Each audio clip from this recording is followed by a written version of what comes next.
Hey HBs, you're listening to Heaving Bosoms, the podcast where two best friends geek out over their love of romance novels while staying connected and cackling. Today's Patreon shout out goes out to Whitney J. Whitney, you are descended from Poseidon. Just like the god of the sea, horses, and earthquakes, you know how to multitask and juggle everything in your domain to perfection. You possess the depth and power of the sea, with a good sense of when to go with the flow. You have the loyalty, dependability, and high spirit of the fastest steed. And you have the wisdom and foresight not only to know when things need to be shaken up, but the courage to follow through. You love boundlessly and are fearsome when defending your domain. And now, I honestly can't wait any longer before getting into Ruby Dixon's incredible universe of sparkling icescapes and giant blue aliens who just want to cater to their mates' every want and need. Get ready for Book 7 of the Ice Planet Barbarian series, Barbarians Mate. Here we go.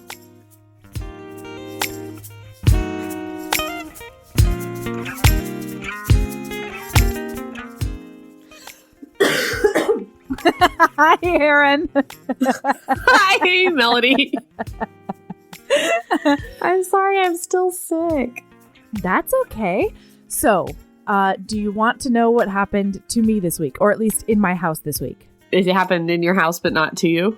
Actually, it happened not in my house and not to me, but, it's off to a great start. Here's what happened. What did we say? When we sat down, I said, do you have banter? And then you went, and then you got this look on your face and then you went, yes. And I said, it's going to be weird, isn't it? Like a thought you got stuck in your head or like a bagel seed that you couldn't deal with anymore. And do you remember what you said to me? Nope. You said it wasn't weird. I know. I don't think I made that promise. I don't think I can ever make that promise, Erin. Well, you did. You said it wasn't weird. And you said that it would please the listener. Oh, no, that was before I came up with the second banter. I have two banters. The first one might be weird. Okay. So let's start weird. Okay, cool. We're potty training. Ember is potty training. And I am a forgetful mom. And so last week, he went to the park with his grandfather, who we call Ye, because he is the paternal grandfather. So in Mandarin, that's Ye. And they came back earlier than they normally do. And I'm looking up from like changing Valor's diaper or something.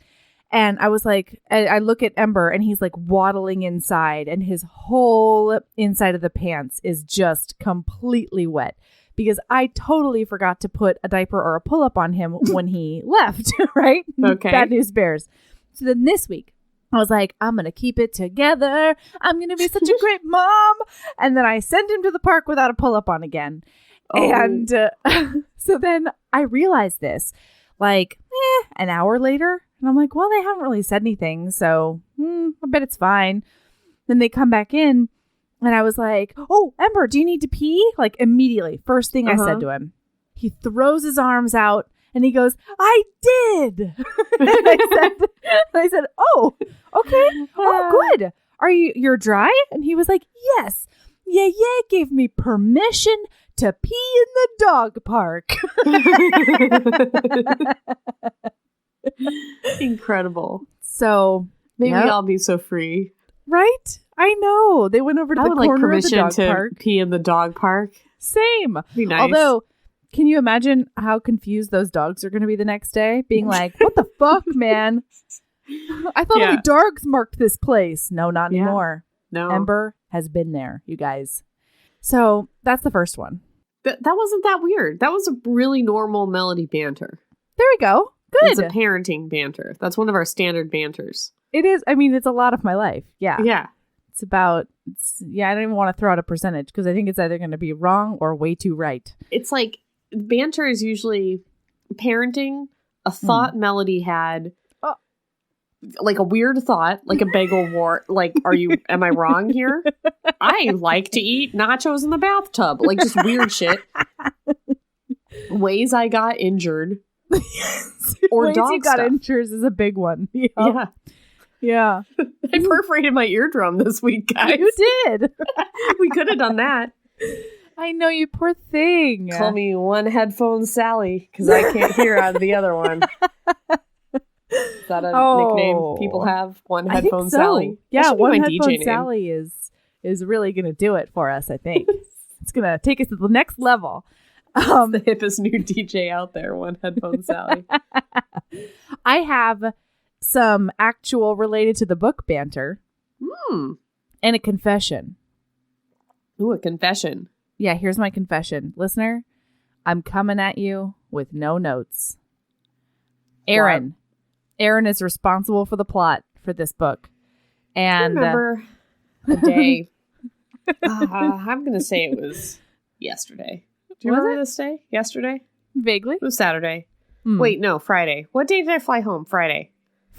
So we were going to record at 4 a.m. on Saturday, but on Friday I had been, it was just a bad day. I was sick. I perforated my eardrum. The night before I was up all night on over-the-counter, what's the, not over-the-counter, the one that you have to ask the pharmacist. Yeah, prescription Sudafed. There we go. Because I took that and I was like wired. I was like, meth. I was like up all night. Yeah. And I was just feeling not good.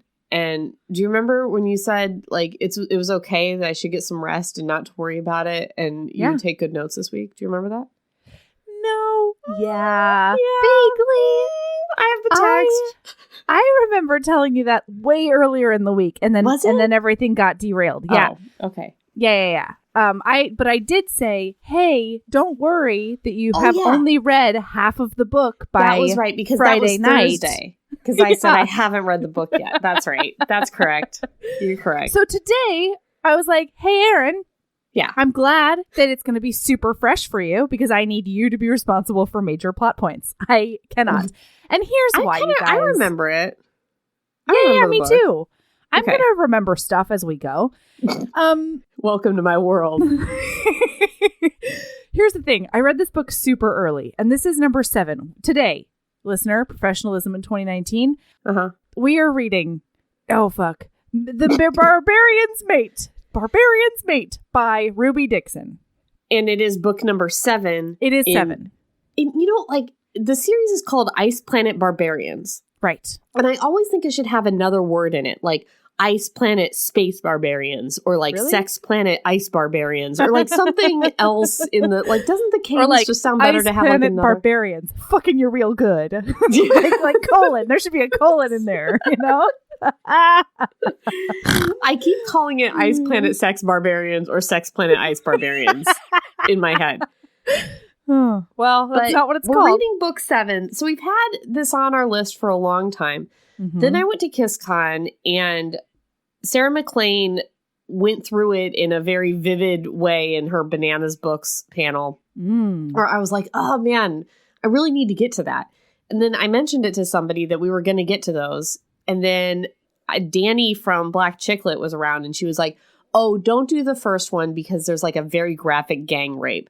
Because we had just done, I didn't know at the time, we hadn't done 99% Mine yet. And I'd heard that one was dark. Turns out that was wrong. Yeah. But then right before that, we did Eyes of Silver, Eyes of Gold, which also had like a very intense like rape scene in it. I just didn't want to keep traumatizing everybody.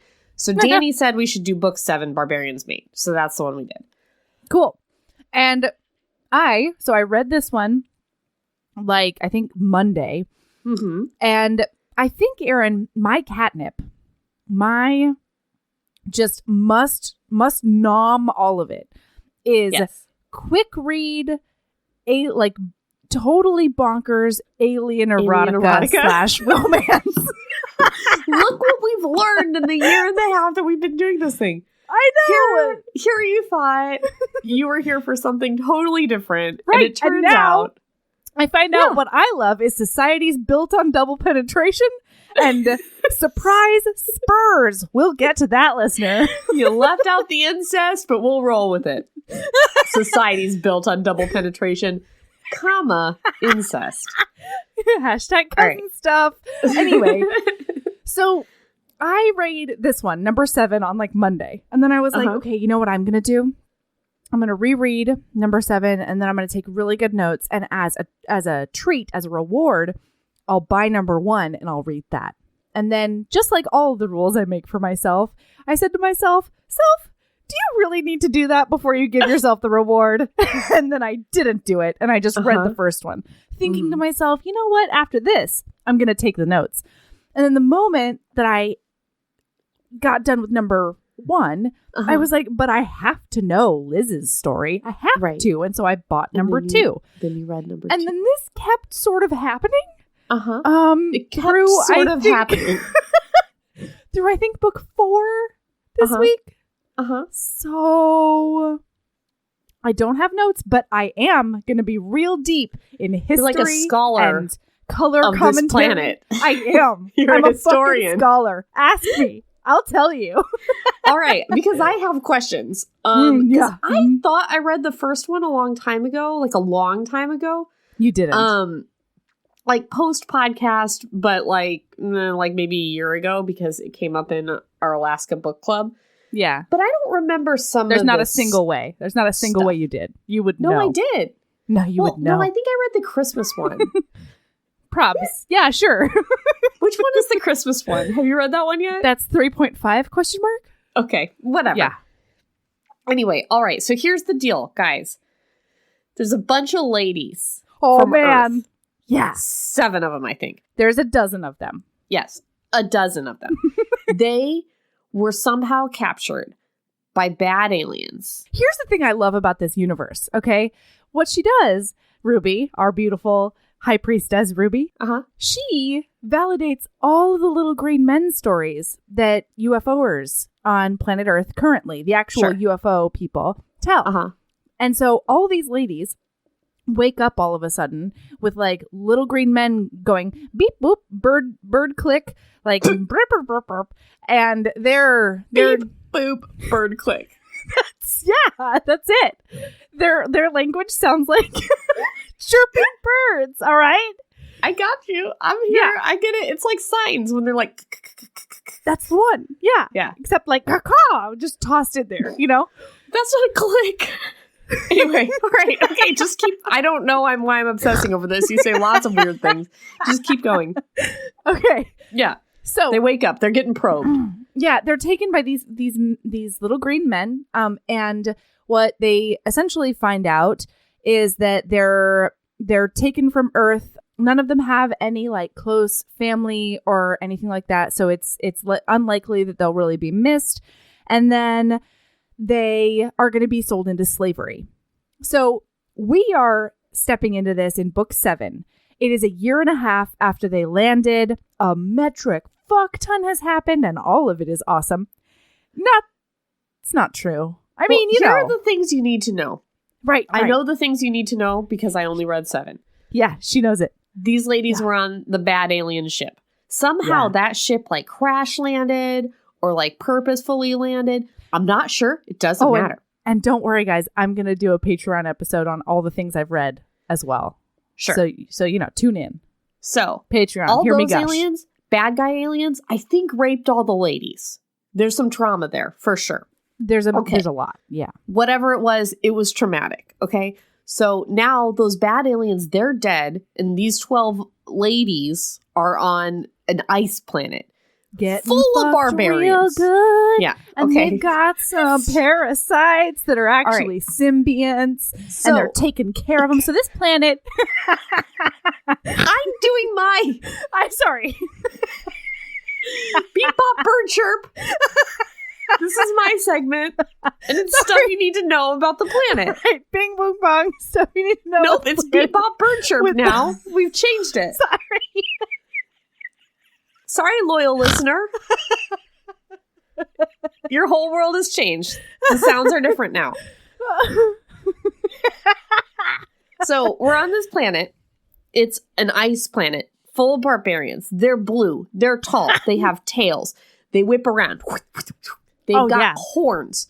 The horns are sharp, like a but ram. not so sharp that they would scare you. Yeah, like they curl around their head. Yeah, they say that multiple times. Little ones on the forehead, like Name, devil-y ones. It's like a ram, and so it hooks all around their head. Okay. Yeah. here's the thing. When these aliens are going down on you, you can use these horns to steer. Yeah, you can. Like a bicycle. Anyway, so each of these big blue aliens has a symbiotic parasite sort of thing in their chest, and it keeps them alive. It rewrites some of their DNAs. Sure. And then also that parasite will fall in love with another parasite. The parasite. And that's called what they do. Resonance. Yeah, what they do is they can figure out the mate that will make you the strongest babies. And so when each one of them recognizes that in the other host, and then all of a sudden, when things fall into place, they start like humming in your chest because they're like curled around your heart, or maybe they're in your heart parts. I am not actually super sure about where they go in like the biped body. Anyway, they're right in your heart parts, and they go, they start humming, and then they start.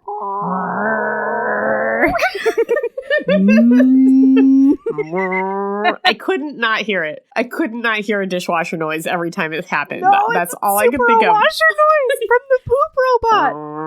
Yeah. Anyway, call back. Okay, so your parasite falls in love with somebody else's parasite. So when these ladies got here, they were in pods of some sort. They got them out of the pods. Then they could only survive a week out of the pods, but with they need to put a parasite in them. So they put parasites into all of the ladies. Also, all the females on the ice planet are dead from a disease of some kind. So they call the parasite a cooey. Yeah, it's called a KHUI, but the girls call it a cootie, which is because that's annoying. Hilarious. You know what? No. In book 7, it's annoying because of the heroine's voice. In the rest of them, it's actually not that annoying. Or maybe I got used to it. I don't know. Maybe I Stockholm syndrome myself about the cootie. But I think Josie was just annoying. Okay. All right. Cool. Yeah. I just love that at the same moment I said annoying, you said hilarious. And that is why we're different. Okay. All right, so do you think that's enough setup? I think so, yeah. All right. So it's a year and a half afterwards. A lot of the cooeys resonated like on first sight. So the ones who haven't resonated up to this point are getting a little desperate. And Ruby is talented in making that show in the heroine's voice. Because bitch is desperate AF. Because this is the most desperate heroine I think we've ever encountered. Except for Douglas in a knight in shining armor, because that bitch was desperate. Like that bitch would settle for anything. Yeah. So we're at a campfire. Josie, of the ladies, she is the last to resonate. She's not resonated with any of the aliens. She's the last lady with no babies and no alien husband. She's sitting at the campfire, and she's like, "God damn it! I know that the reason that I haven't resonated is because I have an IUD inside of me." And it's preventing my cootie from singing at another cootie parasite. I can't believe it. Sometimes I just cannot believe I'm saying these words. Yeah, because you have to be fertile in order for the cooeys to like even care. So then she's just chilling out. Yeah. Hanging out by the campfire. She's getting painted because there's a celebration because one of the couples are fucking in a cave because they just resonated. No. Tiff. Something you Tiffany. Her best friend. Hey, Tiff. There was this woman I used to know that I didn't like whose name was Tiff, and I always called her Tiff.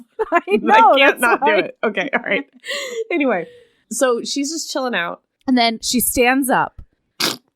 I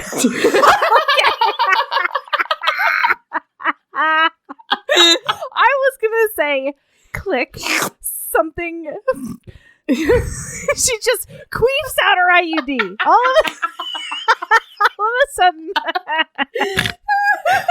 the IUD hits the floor like it's at the club. And, oh my God. Sorry, I've been waiting 3 days to hear that noise when that IUD came out. I was just like, gross. Your vagina just spit out its IUD. It's so gross. Well, she thinks that maybe her cooey had been working on expelling it for forever because it was like, it recognized that there was something impeding her fertility. Yeah. And that's like all the cooey wants in the whole wide world is more biracial babies. All right. You want to hear about Hayden? Oh, yeah, I do. I always want to hear about Hayden. Josie's our heroine. Hayden is our hero.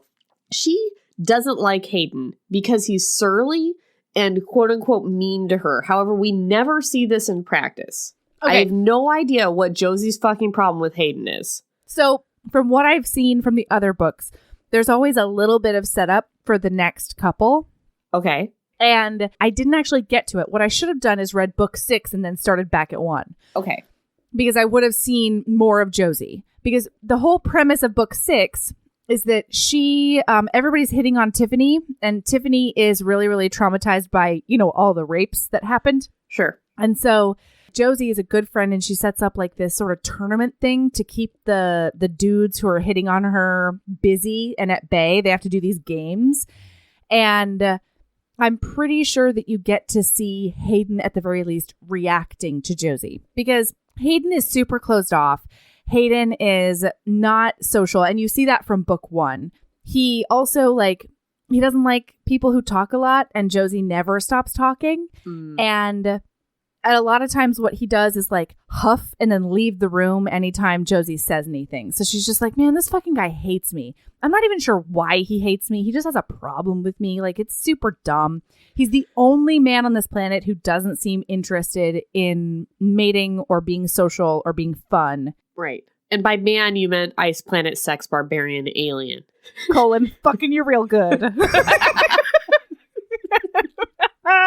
Dick with a prong on it. We'll get there. All right. Okay. Here's Hayden. He's at the campfire. Hayden. My least favorite person in both of the Sakui caves. That's what the aliens are called. The Sakui. All right.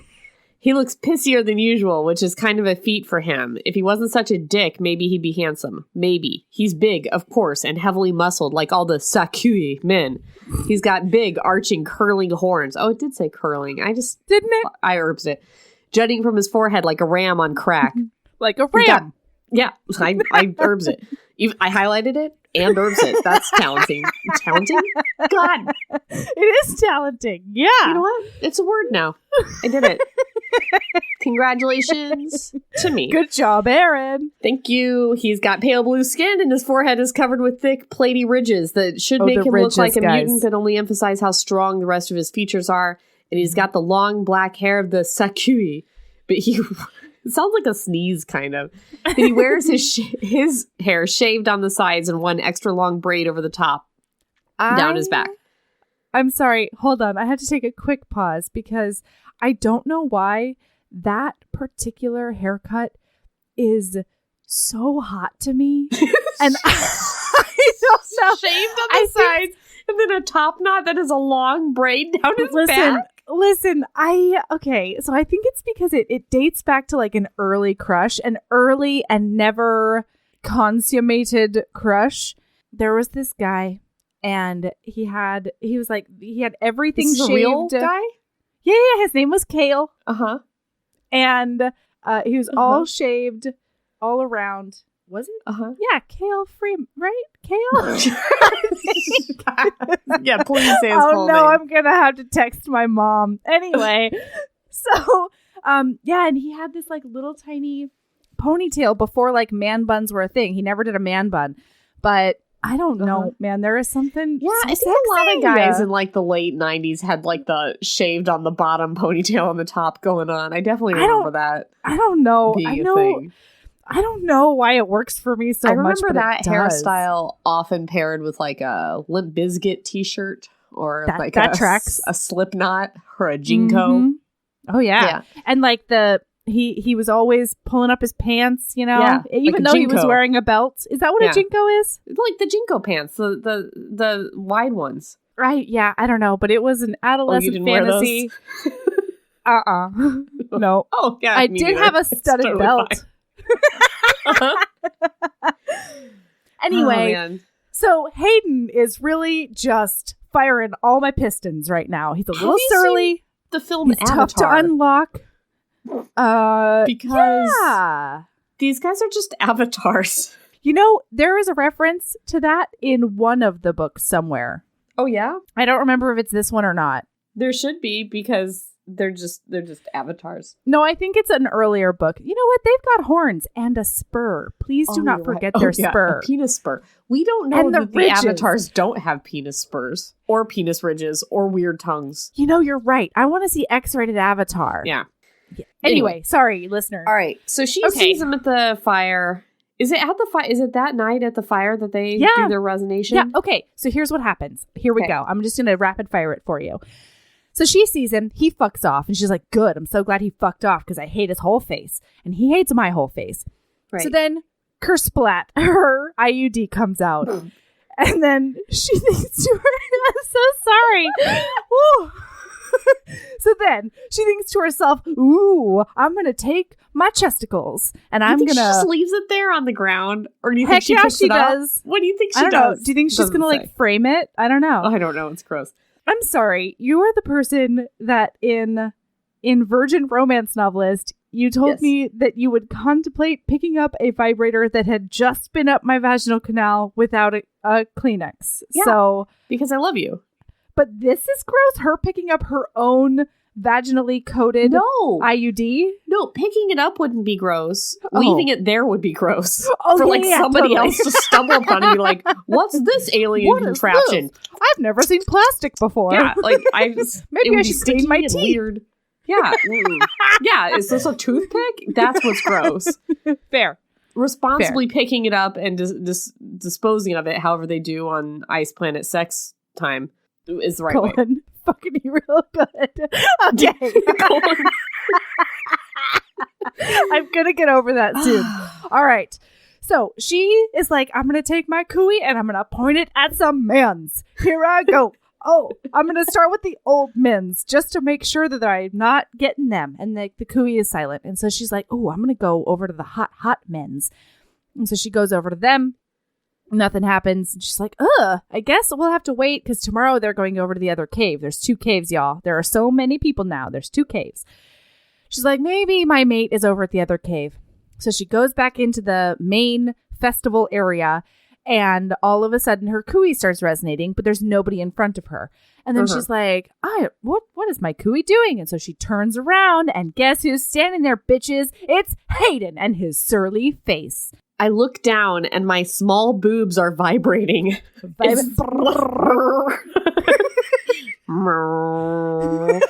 Anyway, so that's how resonance happens, is your boobs just go. And so, like, it's a cacophony around them of people dancing and blowing horns. Maybe, I don't know.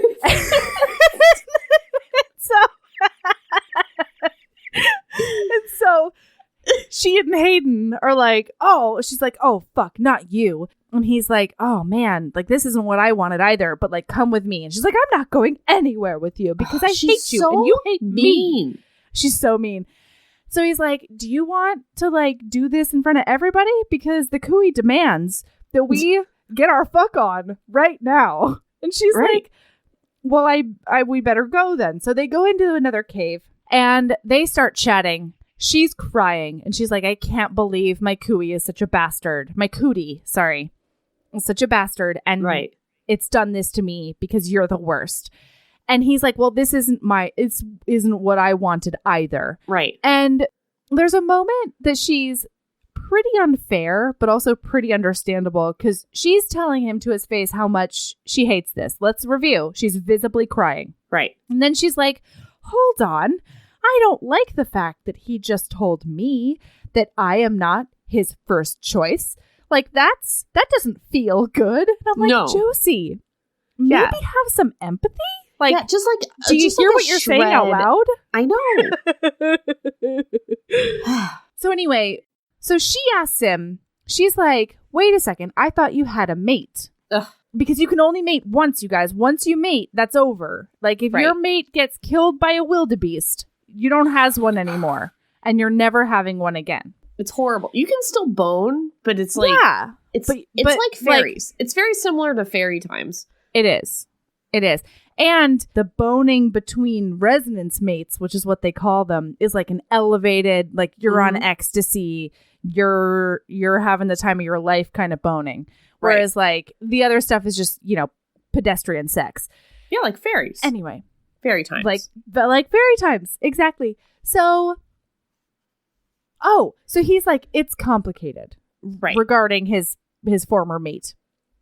And she's like, well, I'm not. And so he's basically like, come hither. I will be gentle just in case this is your first time. And he thinks to himself, I'm not going to tell her that it's my first time because Hayden is also a middle-aged virgin. Yes. Like, rough times. This Duke is virgin, y'all. This Duke is such a virgin. Oh, God. And he's had 2 mates. Like, I know. He's resonated Hayden. twice. All right, yeah, so you're only supposed to resonate once. We switched to his POV. We find out that he mated with a lady named Zala back. He resonated with her. Yes. And she had what they call, what was it called? A love partner? A pleasure mate. A pleasure mate. It's so gross. It's so, I thought love partner was gross. Pleasure mate is so much more gross. Delish. Anyway, and she rejected him. She was like old lady. Like, could be his mom. And she's a bit of a coog. Yeah. And he was like a teenager. And he was like, all right, we're mated. And she was like, I don't want none of that. Like, you smell like Doritos and what did we say before? I don't remember. Ranch Doritos. Cool Ranch Doritos and Gatorades. And Mountain Dew, Code Red. And I don't want anything to do with you. And so she went and every night went to the bed of her pleasure mate while Hayden, his cootie, got more and more sad. And he got sad and sad. So then Wait, Zala, because that's the other thing, guys. What? Your cootie, like, starts to get more and more demanding the more you don't fuck your mate. If you don't fuck your mate, your cootie, like, kills you from the inside out. Yeah, it gets real pissed and it rebels. And its song gets sad. It does. First it gets angry. And then it gets sad. You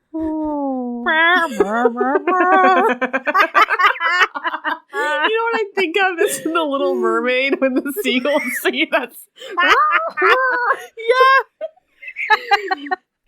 Oh, okay. Man. Okay. All right. Back to business. Zala. So here's the one thing that is a little bit it's a little bit murky in the lore because he says that she died of the cooey sickness, and that at first seemed like she didn't obey her cooey, and so her cooey murder-related her from the inside, right? Mm-hmm. But the cooey sickness was something that sort of swept through the cave, and it diminished their numbers by, I think, about half. So I think that it might be 2 different things, but they were coincidentally happening at the same time. Well, or perhaps her cooey was weakened. Exactly. Yes. Yeah. But so she and her pleasure mate died. So there. Yeah. And Hayden almost died, but he rallied and his cooey worked so hard to save him because the cooeys also heal you quicker. They it's always working for you. The cooey always takes care. But the cooey worked so hard that his cooey died. Yeah. So he is now working on cooey 2.0. They got him a new one. A new cooey, which I guess you can do. And then the new cooey found him a new mate, which is what happened. Right. Josie doesn't know any of this yet. No, but she does demand to know pretty quickly, Josie. Oh, yeah. Yeah. Anyway, so that's Hayden's whole deal, which I just want to point out here. I'm a little bit pro Zala. I know Zala really fucked over Hayden, but she's like a strong, independent woman in the she wasn't going to let her cootie choose for her. I kind of was supportive of that situation. Which, so I'm with you, but at the same time, I find it hilarious that both of us are like, yeah, Zala, you go, girl. And the more that Josie talked about and like plotted about how to get out of this mating with Hayden, I was just like, what the fuck is your problem? Well, I was like, what the fuck is your problem? Because there was nothing actually wrong with Hayden. Like, all he did was try to be the best guy he could be for her. All she she was constantly talking about how fucking desperate she was to mate with somebody and have a baby. Like, if it had been Zala's situation where she was straight up in love with somebody else, didn't give a shit about having a baby, and Hayden was a dick to her, then fine. But Hayden's like super handsome, super hot, man of her dreams, doing everything he can for her. He got her that snazzy cave. I mean, we're getting ahead of ourselves, but like he does like, get her the biggest cave. Like, all he's doing is, like, trying to prove himself to you, Josie, and there's literally no other person to put a baby in you, and that's all you fucking want in the world, apparently. So, like, that's why she's frustrating. I think in Zala's book, we would have been pro Zala. Totally. But Josie's story is interesting because, once again, everybody on Earth was a little bit detached. And the way that Josie became that way is that she was actually in foster care when the whole time she grew up. And it was like not a great foster care situation. She had a few abusive homes. Like it was not great. And so her whole thing is, yes, the only thing she wants in the world, the only thing she's ever known that she wants is that she wants a family. She wants children. But more than that, she wants to create a stable, loving environment because that's what kids deserve. She does not believe in creating kids because you want love or because, you know, the right. population needs it. She wants to create like the idyllic sort of family. And in her mind, doing that with a guy who loathes her is not optimal because then she's just bringing a child into turbulence and stress. Right. So I sort of understand where she's coming from, but because we get all of Hayden's inner monologue, we're like, Josie, girl, he's awesome. He loves you. He wants to worship you. He doesn't do anything that is like mean, though. Like if he were acting differently than he was thinking, it would have been different for me. No, but there is a very there's a big difference between the ways he's physically and verbally displaying himself and the way that he's mentally working, you know, like so for example, during this scene, he's like, oh my gosh, Josie is sunshine and light and she's happiness and I'm yes. Like nobody's ever wanted me. But what he says to her is stop crying. And he's like, oh, that came out harsher than I wanted it to, but I didn't. He also doesn't fix that.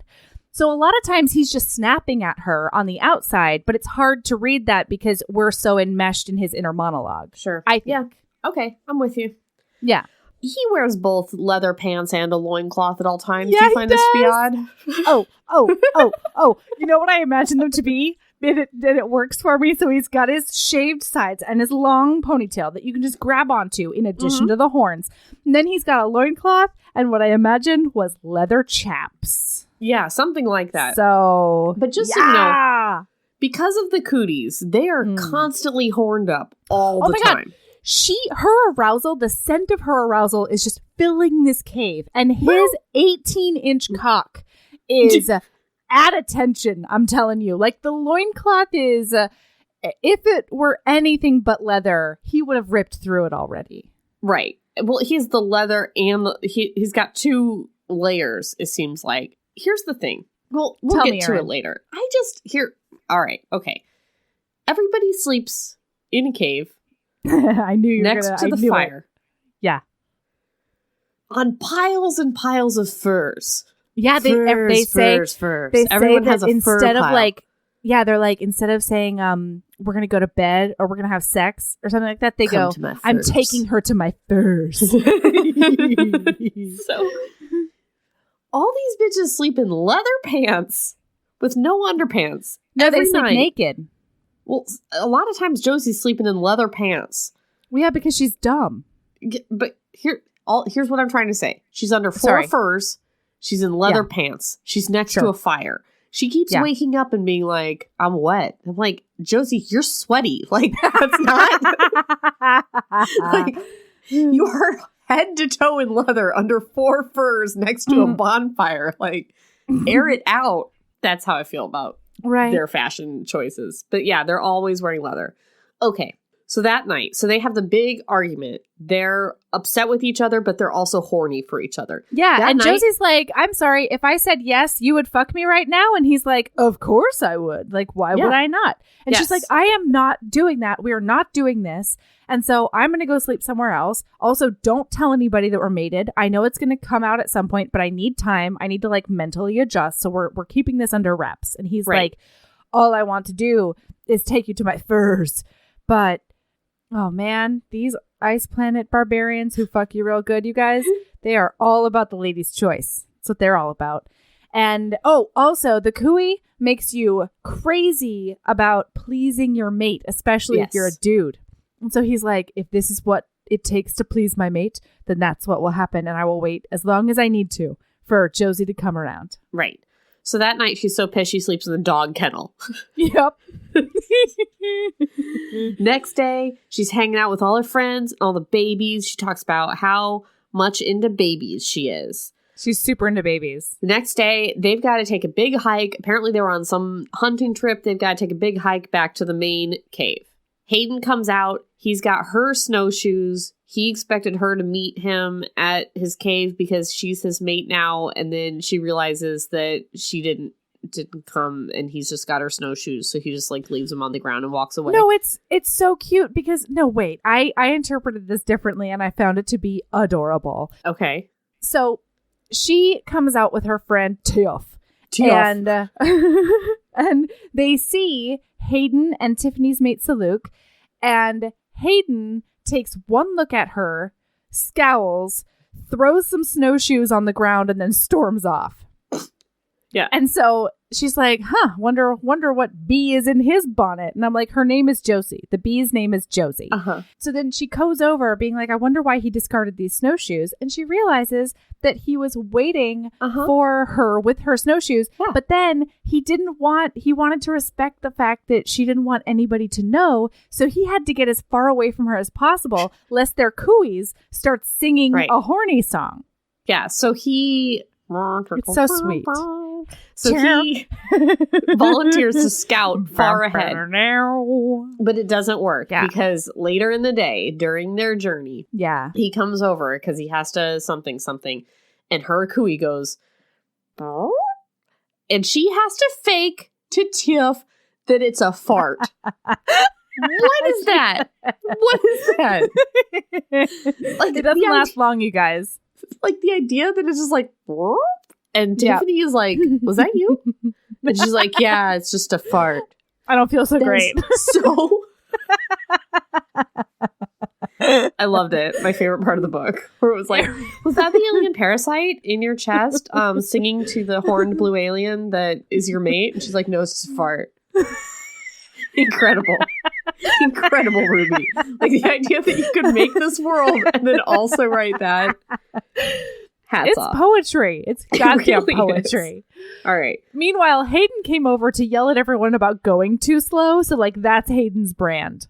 Yes. Okay. So they get to the next cave. But he says they're going too slow because he's worried about the women getting too cold. No, I know. No, he's carrying too many babies. Yeah, because Hayden's whole thing is humans are weak and they're weaker than the barbarian race, the Sakui, and they get cold more easily. And so, but again, every time this happens, they have a fight later on where she sort of starts to understand.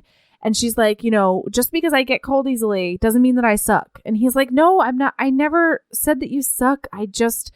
I'm always worried. I'm always worried because my former mate died on me before I could put it in her. Yeah. And like, I don't know what else you want. Yeah. Yeah.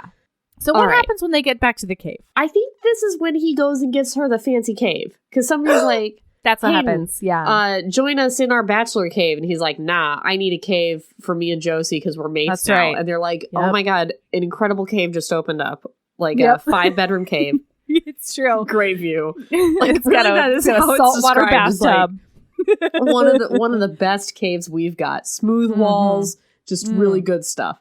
Yeah. And so he's like, this is a great cave. Josie's going to be pretty pleased by this. And he's cave. like, Josie, come see. And yeah, really, it's like, what more do you want from him, bitch? He got you the nicest cave. I don't know. So he gets to the cave. He makes a pyramid of dung and starts the fire. And I want to know what the ventilation situation is in these caves because they're always just setting shit on fire, literally. Well, I think because it can't smell great. Listen, well, certainly in the main cave area, there's a hole in the center right above the hot water spring, the hot spring bath. Yeah. The naturally occurring hot spring bath. So have you ever used dung as a fire starter? I haven't. It's not a great smell. And I've never... I hear you. The words are never, we put more wood on the fire. There's occasionally coals, but it's mostly shit. And I just feel like the smell in these caves is probably pretty bad. What I did in my brain, because it's Divisti dung, and what I did in my brain was say, those Divisti, they smell so good, and their shit smells even better. That's what happened. They're alien. It's alien shit. It smells great. That's right. It smells great. All right.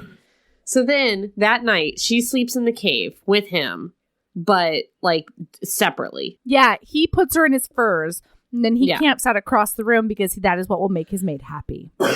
Meanwhile, and she's like, all hey, night don't try anything while I'm asleep. And he's like, why would I do such a thing? I would never do that. Like this? This is not our culture of aliens. We do not do rapes. But like also like later on, he definitely says aliens do rapes, but we'll get there. Just like put that little notch in the I don't know what to say. Remind me later. There we go. In my mental bank? I don't know. All right. So this is where she wakes up. She says, again, leather pants, furs, dung fire. All right? Dung fire. Yeah. Okay. I wake up from an exhausted slumber feeling rather refreshed and horny. God, so horny. My hand is between my legs and I absently cup my sex. The heat of my body seems to be greater there, and I'm a little shocked to realize that I'm so wet that my leather leggings are damp against my pussy. I can't believe I'm comfortable reading these things at this point. Like, I love it. Oh God. Anyway, okay. I love this transformation. You're just a kaleidoscope of wonderful. I push against the folds of the fabric and let them rub against my aching flesh, and a tiny moan escapes me. So she moans. Okay. She accidentally moans. So here's the like. She's definitely just sweaty, right? Like she's sweaty. Like she's under all those furs. No, she's also wet AF. I'm just saying, like, she's got to be so hot in there. Okay. Yeah, props. Then he hears her moan. Nope. That's not the next thing that happens. Damn it. She gets done doing her moans, and then she takes her hand out, and then smells it. Get this Does she sentence. smell it? No, but it's bad. I slide my hand out from between my legs and rub it on the blankets to get rid of the pussy smell. No, Josie, it's going to stay there forever. You can't wash that fur like that. There's no washing machines in this world. Like, it's so gross, Josie. Also, there's no showers or like soap or like, ooh. That's not true. There are soap berries. There are naturally occurring soap berries. They're berries that are the soap. You're right. Well, go swish your hand in some soap berries. Don't wipe it on his... This guy invited you into his new luxury cave, gave you his bed, and you're wiping your, like, gross vagina sweat on his furs. You know what's great about matedom, though? He just wants to mash his face into the vagina first now. Gross. That's all he wants. Okay, all right. Anyway. Let me tell you something about this we can world. move on with the plot. I just really need to highlight Erin. That morning she had. No, you will listen to the point I'm trying to make, right, and that is that one of the cornerstones of this lore is that there is nothing like the taste of a resonance mate on your tongue, you guys. Gross. He just wants a buffet of that nectar. Oh. Did they call it nectar, actually? Boy, howdy, they did. Okay. Nectar doesn't bother me. Buffet made me retch a little bit, but there you go. Yeah. All right. So they have another fight that morning. Yeah, it's always the same fight. For the next, month, it's always the same fight. This is where she's like, I'm not your mate. I'm not your fucking mate. We're not gonna do sex on each other. And then she's like, so tell me the story about your dead mate or whatever. And he's like, I don't want to talk about that. You don't have the right to know that. And she's like, I'm your mate. I know. So maybe you should fucking tell me. She literally, it's italicized, but as your romantic partner, I don't deserve. It's like she searches for another word besides mate. But she's like, don't I deserve to know the whole story? It's like, no, you don't. No, you just said out loud that you are not that thing. Yeah. So fuck off. Yeah. Anyway, he tells her, doesn't he? Because he's a good guy. Because he's the best. Yeah. So she finds that out and she's like, man, I feel kind of bad for him. But not enough to make both of our dreams come true. Certainly not. Not enough to even be kind or say, I'm sorry about your whole situation. And he's like, I'm the only unlucky male that had the Kui sickness and didn't die. and then also had a mate die, and then had to have my dead kui removed from my chest and a new one put in. And he says, I think I'm the only male in such an unlucky situation. And she goes, wow, thanks for that slap. And it's like, no, he's talking about how his wife died. You know, right. Like, He's obviously, let's not make everything about you, shall we, Josie? That's the Josie problem. Everything is about Josie. Yeah. So anyway, for the next 3 weeks, and I shit you not, she is sleeping anywhere but in his cave. Meanwhile, all he has done at this point is get her this luxury cave. He makes her tea all the time, because that's the other thing. The males in the pairing always want to provide for their mate. So they are always bringing you food. They would like nothing more than to rub your feet. Do you need tea? Because he will go pick the herbs and then brew it for you. Like, it is serious business. He's being so nice to her. And she has this thought a few pages later. I think about Hayden and his terrible story. He wants me to be his mate, his second chance at a family. If it were anyone else, I'd feel sorry for the tragedy they'd endured. But it's Hayden. But it's Hayden, though, Sal. And it's like, this guy's worst offense is that he's kind of rude and grumpy all the time and closed off. Like, that's the worst thing he's done to her, as far as I know. If there's something in the past books, she doesn't mention it in this book. It's just that he's kind of an asshole. Like, and not even, overtly, just kind of, closed off. It's like, you can't feel sorry for him that he nearly died and his mate died and he had to have his kui removed. Like, it's a horrible story, but it's Hayden. Yeah, I mean, she's such a bitch. The only reason that I tolerated Josie is that, again, a lot of times Hayden has so many opportunities to dissuade her of all of her illusions. She literally says, you hate me and I hate you. And instead of saying, no, Josie, I don't hate you. Yeah. This is a misunderstanding. He just thinks to himself, oh, God, she hates me. My mate hates me. That's all he can think about. And so once again, he never tries to build a verbal bridge. And I think that's what Josie needs. She says, I hate you. And she says she hates him constantly. So why would he want to put himself out there and be like, I don't hate you? Before he ever said anything to her, when they resonated, she was like, this can't be. I hate you. Yeah, that's true. Why would he, why put yourself out there for that evil, Well, because he's trying to get it in, God, do what you gotta do, Hayden. But, think of his situation with his former mate. It's all happening again. Why would he? Listen, I know. Listen, I'm here for Hayden, and I hate Josie. And that position is not going to change. I know. Right. I know. So she's sleeping in other caves. She's sleeping in storage areas. Yeah. She's sleeping anywhere but with him. And meanwhile, he just keeps on bringing her presents periodically. And he's sleeping in a luxury cave all alone. But then she sees him naked. Oh, is that when this happens? Yeah. Oh. It's the first time she's ever seen Hayden naked, even though they all bathe in a communal pool in the center of the cave system. How does that work? It's been a year and a half. Yeah, I don't know how she's never seen Hayden naked before, but she says that. Yeah. You guys. He's got a pretty big dick. I don't know if you guys have read an alien sex novel before, but his is a good one. Thickest one she's ever seen. Magnificently broad. Heavy balls. Didn't need that description. I didn't need the heavy balls description. The sight of his substantial dick makes an ache deep in her belly. And then her kui starts going. It's going. All right.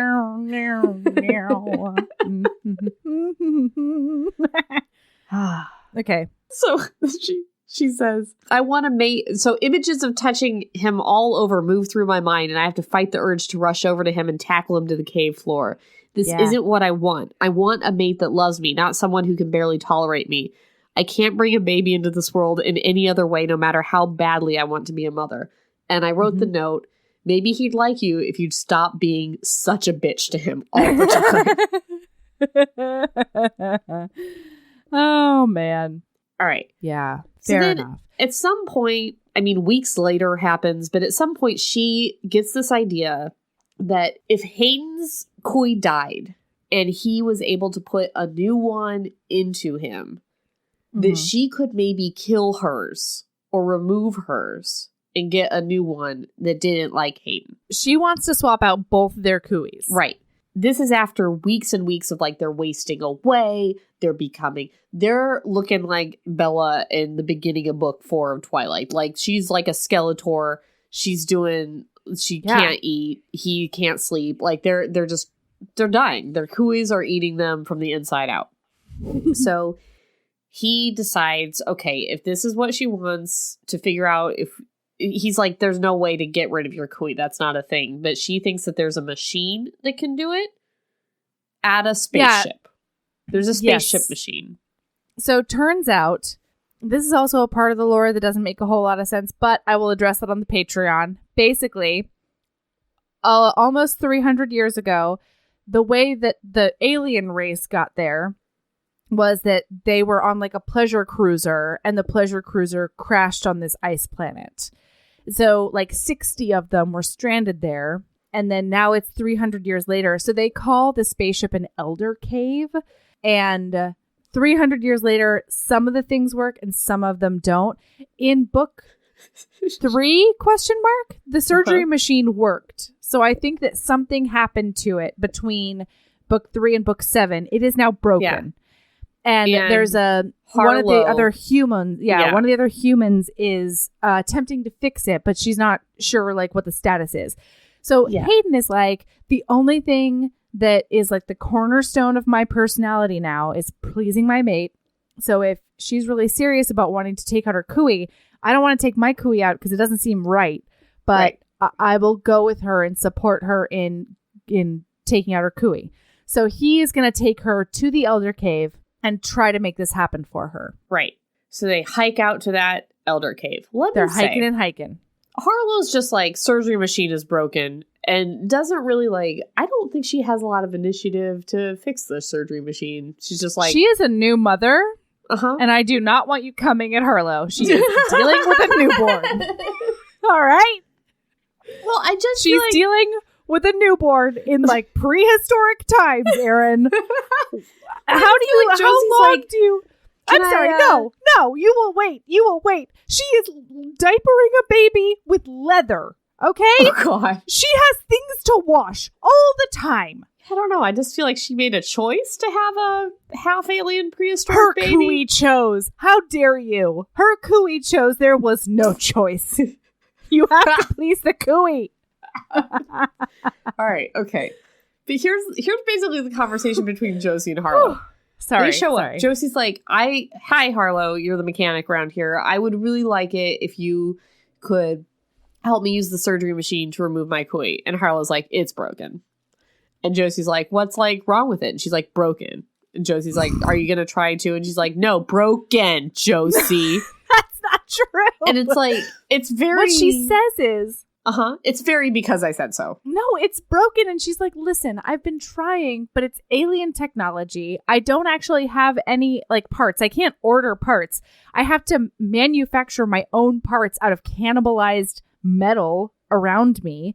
It takes a long time. And so I've been trying, but I also have an infant. And I'm also like knee deep in leather covered shit. Nope. Shit covered leather. And so... They're just wrapping shit in leather. And then throwing it on the fire. Yum, yum, yum. Let's make our food. So anyway, yeah, she's like, I am trying to fix it, but it could be 6 weeks. It could be 3 years before the surgery machine is fixed. I don't know. And because what Josie says is like, I need this done like by tonight or tomorrow, ? Like, I really need this done because my kui's eating me from the inside. So like the quicker we could do this, the better. Right. And Harlow cannot make that promise. That seems reasonable to me. Yeah. I just felt like it was one of those conversations where Harlow was like, just like, please leave. I am not going to try. I mean, is that not how you would deal with Josie, Erin? That sounds like exactly how you would deal with Josie. Wait a minute. Revelation. That is exactly how I would deal with this bitch. Never mind. You're so right. Team Harlow. Oh, you want me to fix this right now? Because, like, yep, you're right. Never mind. Sorry. Because, like, instead, go fuck yourself. Yeah. You're right. Sorry. Cut all that. Cut it all. I'm keeping all of it. All right. So okay. Josie at this point. So she's like, okay, fuck it. I guess I'll just do it. I guess what I have to do is like really, really angrily hop on that dick. I'm just going to hop on this alien dick. So she's like... Except, yes. Can I just say that I would have loved if this was like a hate fuck at first, you know? Oh, God. Because book 2, can I just say, Erin, that's what I'm saying. You've got to read book 2. All right, I'll read book 2. Book 2 has a hate staring in each other's eyes like mutual masturbation that is so good. I'll read book 2 after for a chase or after I read Fires of fucking Winter because... Oh, yeah. We have to do that. Oof. All right. Oof. So anyway, she's like, Hayden, we really need to please our cooies because I can't get my cooie out. So like, I guess we have to be fucking mates. And she's not happy about it. And she's not trying to be nice about it. And she's psyching herself up for what she calls bad sex. I just want to read this paragraph. Please. Then we'll leave it here. I don't want to have a full on, I don't want to bring it down into a sexual abuse discussion. Okay. But I want to plan it right here because I want the readers to know that at least we noticed this. I've had bad sex in the past. I've been abused by foster parents, raped by aliens, and gone on terrible dates where things got out of hand. Those things are not bad sex. And she repeatedly refers to those 3 things as bad sex. Yeah. So Josie's got a dark past. And it's part of why she's so not okay with being with somebody who is just going to use her to have a baby and doesn't actually love her and want to be with her. Absolutely. So we hate Josie, but like I guess it comes from a place of I do not hate Josie. I hate Josie. So I know. I just want to acknowledge this part of Josie so that I don't know. I just don't. Listen. I get where Josie's coming from, but I just feel like she could have been a little more empathetic toward him. Absolutely, no, absolutely. She's certainly flawed, right? But I still, I enjoy her. I think it gives a nice. What I will say is that Ruby's heroines, none of them sound the same, which is really awesome. That's really cool. She's a very talented writer. She is, yeah. But I want to say, like, her whole thing is, and I get it, this Kui situation is taking her decision out of who she has to have sex with or gets to have sex with. And she's losing her agency in this situation. Like, it sounds like she's lost her agency in a lot of situations in the past. Yeah. And so when we view Josie through that lens, we can see what her motivations are, she's still being a total bitch toward Hayden. All right. Okay. Yes. So she's like, we better go into a different room in this spaceship and let's just do a real quick bone it out just to, get it out of our systems. And Hayden's like, oh, okay. Yeah, sure. I'll follow you anywhere. Wait. I'm sorry. I just noticed something. I'm sorry. I just screamed in the microphone. Before she does this, she contemplates murdering Hayden. Oh, yeah. There is that part. Yeah. He's not. She says to herself, he's pretty nice. Like, he's just bringing her all the tea she wants. He's not nice out loud. But he's nice in actions. Well, sort of. But let's review. When he brought her snowshoes, what he did was scowl at her, throw them on the ground, and storm away. Yeah, he's a man. I don't understand. What? I feel like he's showing her he loves her. What's the deal? I don't know. She's just mean. Yes. Maybe her love language is different. Yes. Okay? She needs verbal affirmations. And she's not getting that from Hayden, so she can't see it. She's just like, oh, he just wants to bone me because his cooey and his body are telling me that he wants to bone me, but he doesn't like me for me. And I totally understand that coming from her. Anyway, so, and so she might contemplate a tiny bit of murder, but she quickly turns the ship around. So mean. She turns the car right around. Yeah. So now they're going to She goes out. They're going to fuck. So they go into the place. And she's like, maybe we could start with some kissing. And he's like, kissing? What is this kissing you talk about? He's like, oh, yes, I have seen the other people do some kissing. And so he tries to do that. But then he's a pretty quick learner, right? No, he does not try to kiss her. No. So she actually gets frustrated in that he doesn't try to kiss her. Oh, I'm so sorry. Because he doesn't know what it is yet. Sorry, guys. I'm getting my books mixed up. She doesn't say anything about kissing in this first one. She's no, just like, you know what? Josie is so unfair because in a society where she knows, she's talked to all of her bitches before, she knows that all of them had to be like, hey, there's this kissing thing that humans like to do. Yeah. And all the aliens are like, oh, you mean like mating with mouths? So everybody else had to be coached. You know, they all talked about it in their girl circle. But she's sitting there and being like, unless he smooches me, this motherfucker better kiss me. This is over. Yeah, he better bring it upon himself. He better think of it himself to kiss me. Otherwise, I hate him. And so that's pretty unfair. Yeah. Right. Yeah, just tell him what you want. You know, all he wants to do is give you what you want. Yeah. And so she's sitting there. She's like, okay, we can do this. She goes into a room. It's got one of those doors that's like, yeah. It's like got a button. So she goes in. She sits down on a hard steel bench. Yeah. Yes. And all of the barbarians are incredibly mistrusting of the Elder Cave. And all of them like do not know how anything works. Right. There's like a stainless steel slab. And she's like, all right, this is where we're going to do it. And he's trying to be very delicate and like touching her hair and like trying to like he's kind of touching her boobs a little bit and like trying to do some foreplay. Tits. And she's sitting there fuming, being like, why isn't he fucking kissing me? And then she says things such as, he's like, do you wish to be my mate, Josie? And like he's trying to get consent from her. Do you wish to be my mate, Josie? She's like, honestly, no, I don't want it. And I don't want you. But I can't do this anymore. And I feel like we're stuck treading water and just getting weaker and weaker. So this is what we have to do. Yeah, it's like she's so mean.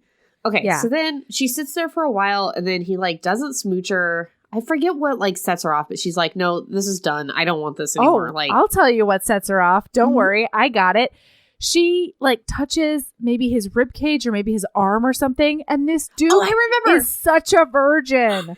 And so he gets so excited, the poor guy, that one tiny touch from his hot mate who he wants so badly makes him come in his loincloth. And so now he's got cum splattered loincloth that's just sticking to him. He whips around and he's against a wall and he's just like, fuck. How do I show her that I'm not like that? Like, because all he remembers is his former mate Zala laughing in his face about what like a tiny boy he was. Right. And he doesn't want that to happen with Josie. And so he's trying to figure out what to do. And she's like, what the fuck, dude? And he's like, I don't, and he gets frustrated. And then she's like, oh, fuck this and fuck you. I was going to demean myself by getting in your pants and letting you get in my pants. And now I'm over it and I'm done. And so she pushes the mystery button that makes the steel slab door go open and then close. And he, meanwhile, is just like, oh, he's wiping up sperms from his loincloth. May I just say this? Yeah. This line? Yeah. Well, this is before it all went south.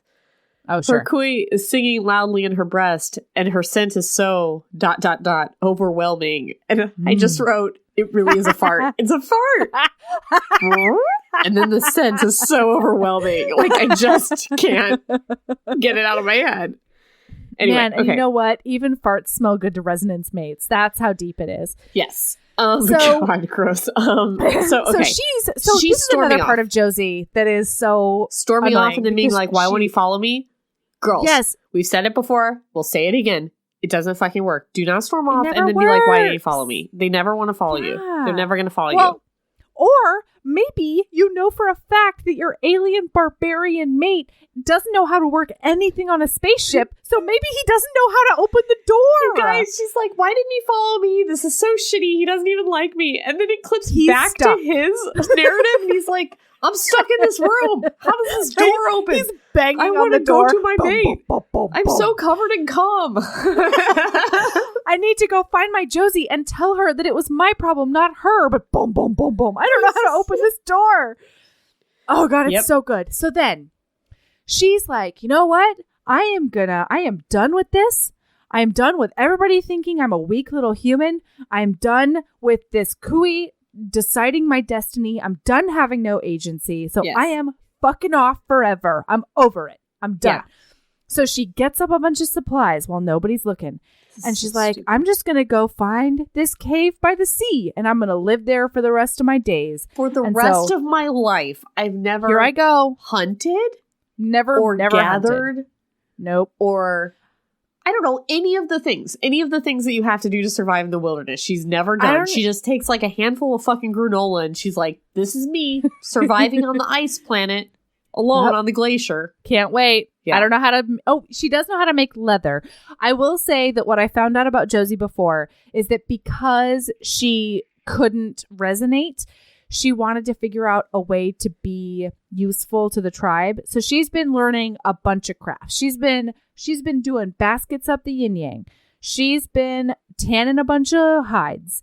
She's been doing, work to make sure she also has a place in the society. Huh. So I think she does have some skills. Okay. Just maybe not bringing down beasts, which is the number one skill you need to have. Yeah, that's like the one. Right. Anyway, so she fucks off. She's hiking, trying to go to the ocean because there's this ocean cave she's trying to get to. Yeah. Meanwhile, clip back to poor Hayden. He falls asleep. He falls asleep with his spurs all over him. Then he has a fucking wet dream. He wakes up with more sperms all over him. It says, I wake up sometime later, cooey humming, my cock still hard, and my breechcloth wet again from my dream, and still no Josie. Cursing, I rip one of my decorative panels from my leathers and scrub at my wet belly and groin. Twice now, I have come in my pants. I snarl as I toss the wet leather aside and then push the wall again, trying to get it to move. Like, I just love that she's all on having her, like independent woman adventure, and he's still stuck in the room, just coming and coming and coming, and he can't control himself. Poor guy. Yeah, so it's been hours since she went to Eat, Pray, Love by herself. And since she went to Eat, Pray, Love by herself. And finally, they hear the people who live on the ship, Harlow and her mate, hear this pounding. And so they go and find him, and he's like, I need to find my Josie. And they're like, we thought you both left. Like, I don't know. There's I no mention on the fact that he's just like cock out, like covered in cum when they open this door. It smells completely like sperm. Oh yeah, and his cooey's been humming the whole time, so it's just like fart smells. God. I'm sorry, guys. I'm sorry this is all we talk about is farts and stuff. I'm sorry. That's not how it is. A sound is different from a smell, Erin. When her cooey is singing, she says it smells overwhelming. All right. So then here's the best thing about Hayden. Wait. I love Hayden so much because his inner monologue here just made me want to jump all of his bones. He's like, okay, what's going on? And they're like, we thought that Josie was with you. She is not here. They asked the ship. And the ship is like, there are only 3 organisms on this bitch. So the other one is gone. And he's like, oh no, my mate has nothing. She doesn't know she's so weak. She doesn't know how to survive in the wilderness. And then he realizes that she raided his pack for like travel supplies. Yeah. And he's like, my clever mate. Yes. My resourceful Josie. Yes. And so he's like, you know what? All right, I'm going to follow her. I'm going to see what's going on. Yes. He very soon realizes that she's not going back to the main cave. And it seems as though she's heading in the direction, of this shoreline or whatever. May I read you a passage that you blew over, though? Sure. He sees Rook kiss Harlow. Oh, yeah. And he realizes it. He presses his mouth to her forehead. A kiss, the humans call it. A kiss. I did not give Josie a kiss. I did not hold her in the tender, easy way that Rook holds his mate. And I am ashamed.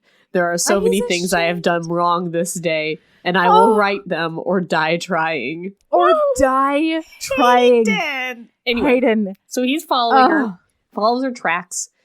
Yeah, and he's like, you know what? He can see her, but he's staying far enough back that she won't notice. And he's like, my Josie is clever and resourceful, and she's shockingly capable. But I do not like that she never looks behind her because, beasts and stuff. Yes. And she'd be able to see him. Yes. So he's like, I could go, and he like camps out. Yes. Around read her another cave. Hayden passage from this yes, time. please. Just once, I wish she would look back. I wish she would see me waiting on the horizon for her, waiting to take care of her, to comfort her, to be her man and her mate and whatever else she needs. But she never turns. I hope wherever Josie is going, she gets there soon. And he's like, I could go, like everything in my being wants to go into the cave that she's currently in and be like, I take care of you now, and like really caveman at her. Yes. But he's like, she's obviously on a journey, and I'm just going to be here to make sure that I can support her and murder anything that tries to murder her. That's my job right now. I'm going to let her do what she wants to do.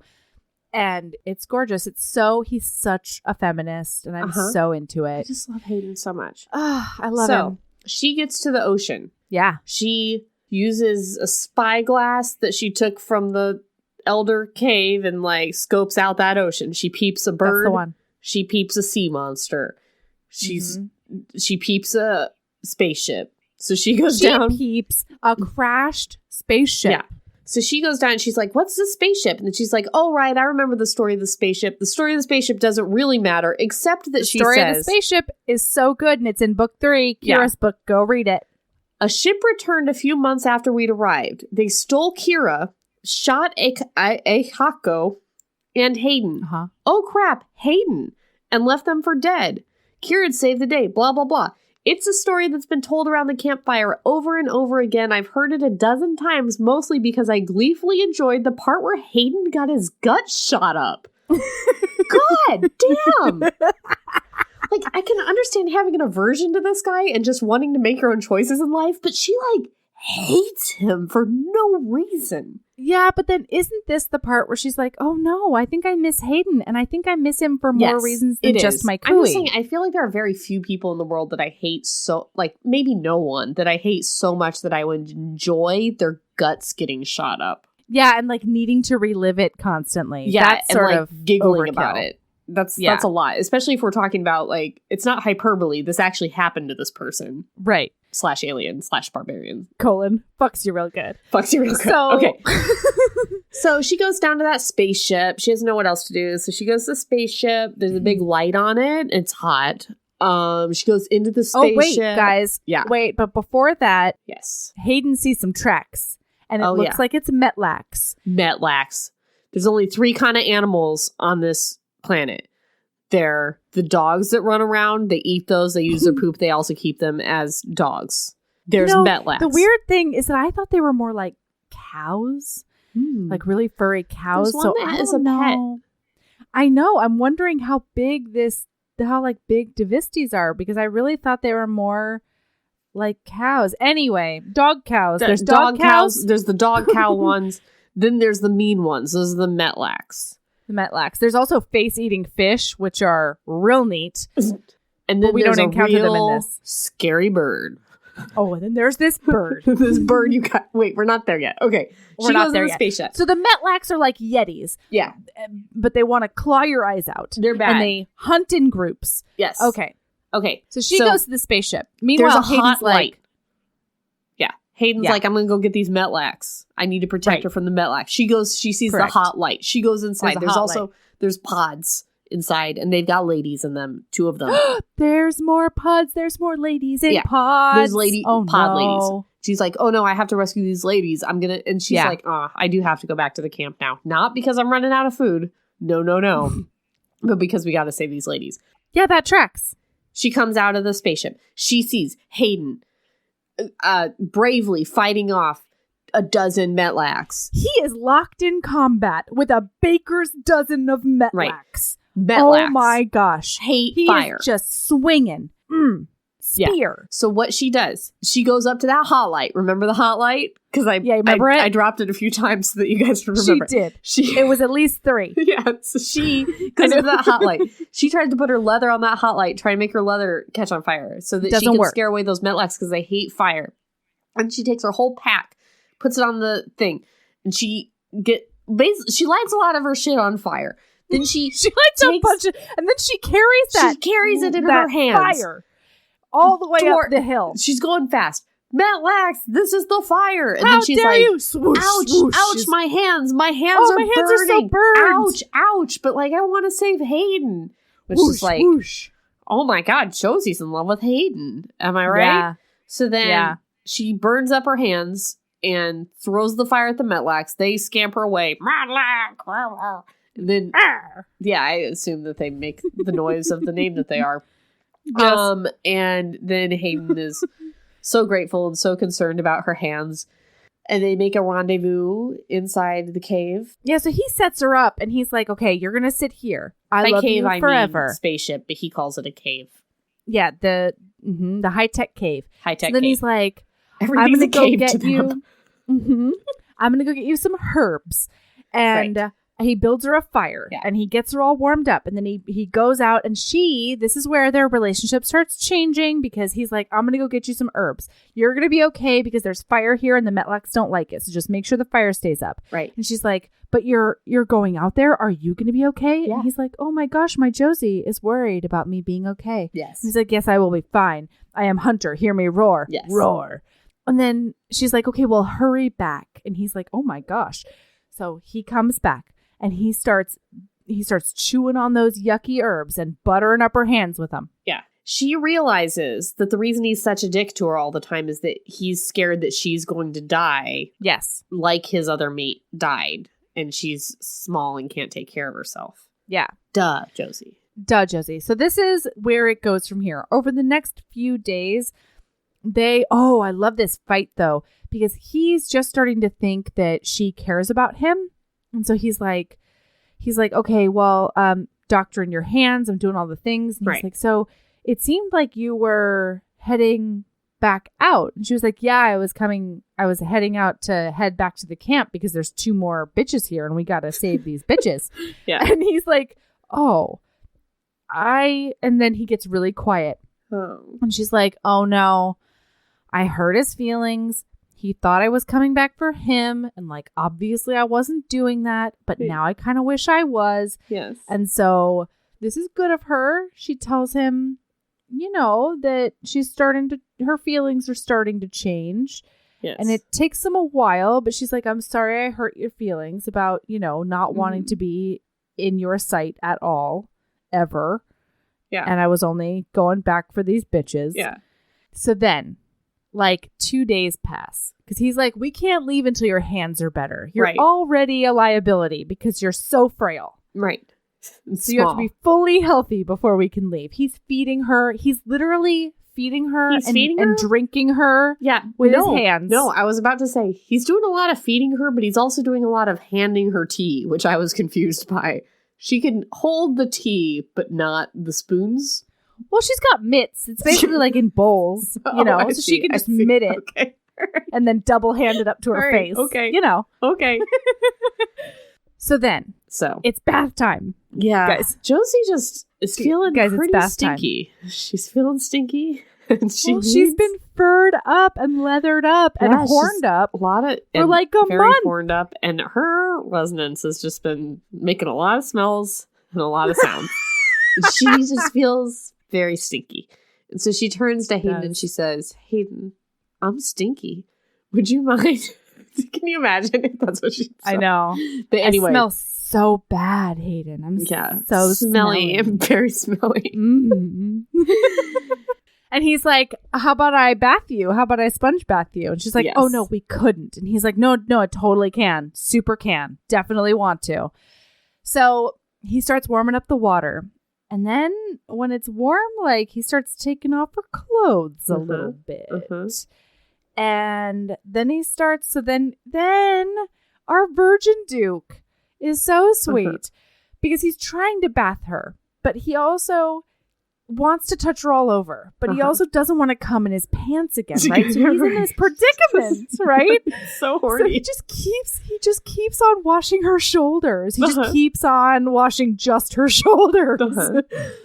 And she's like, you can move down a little bit.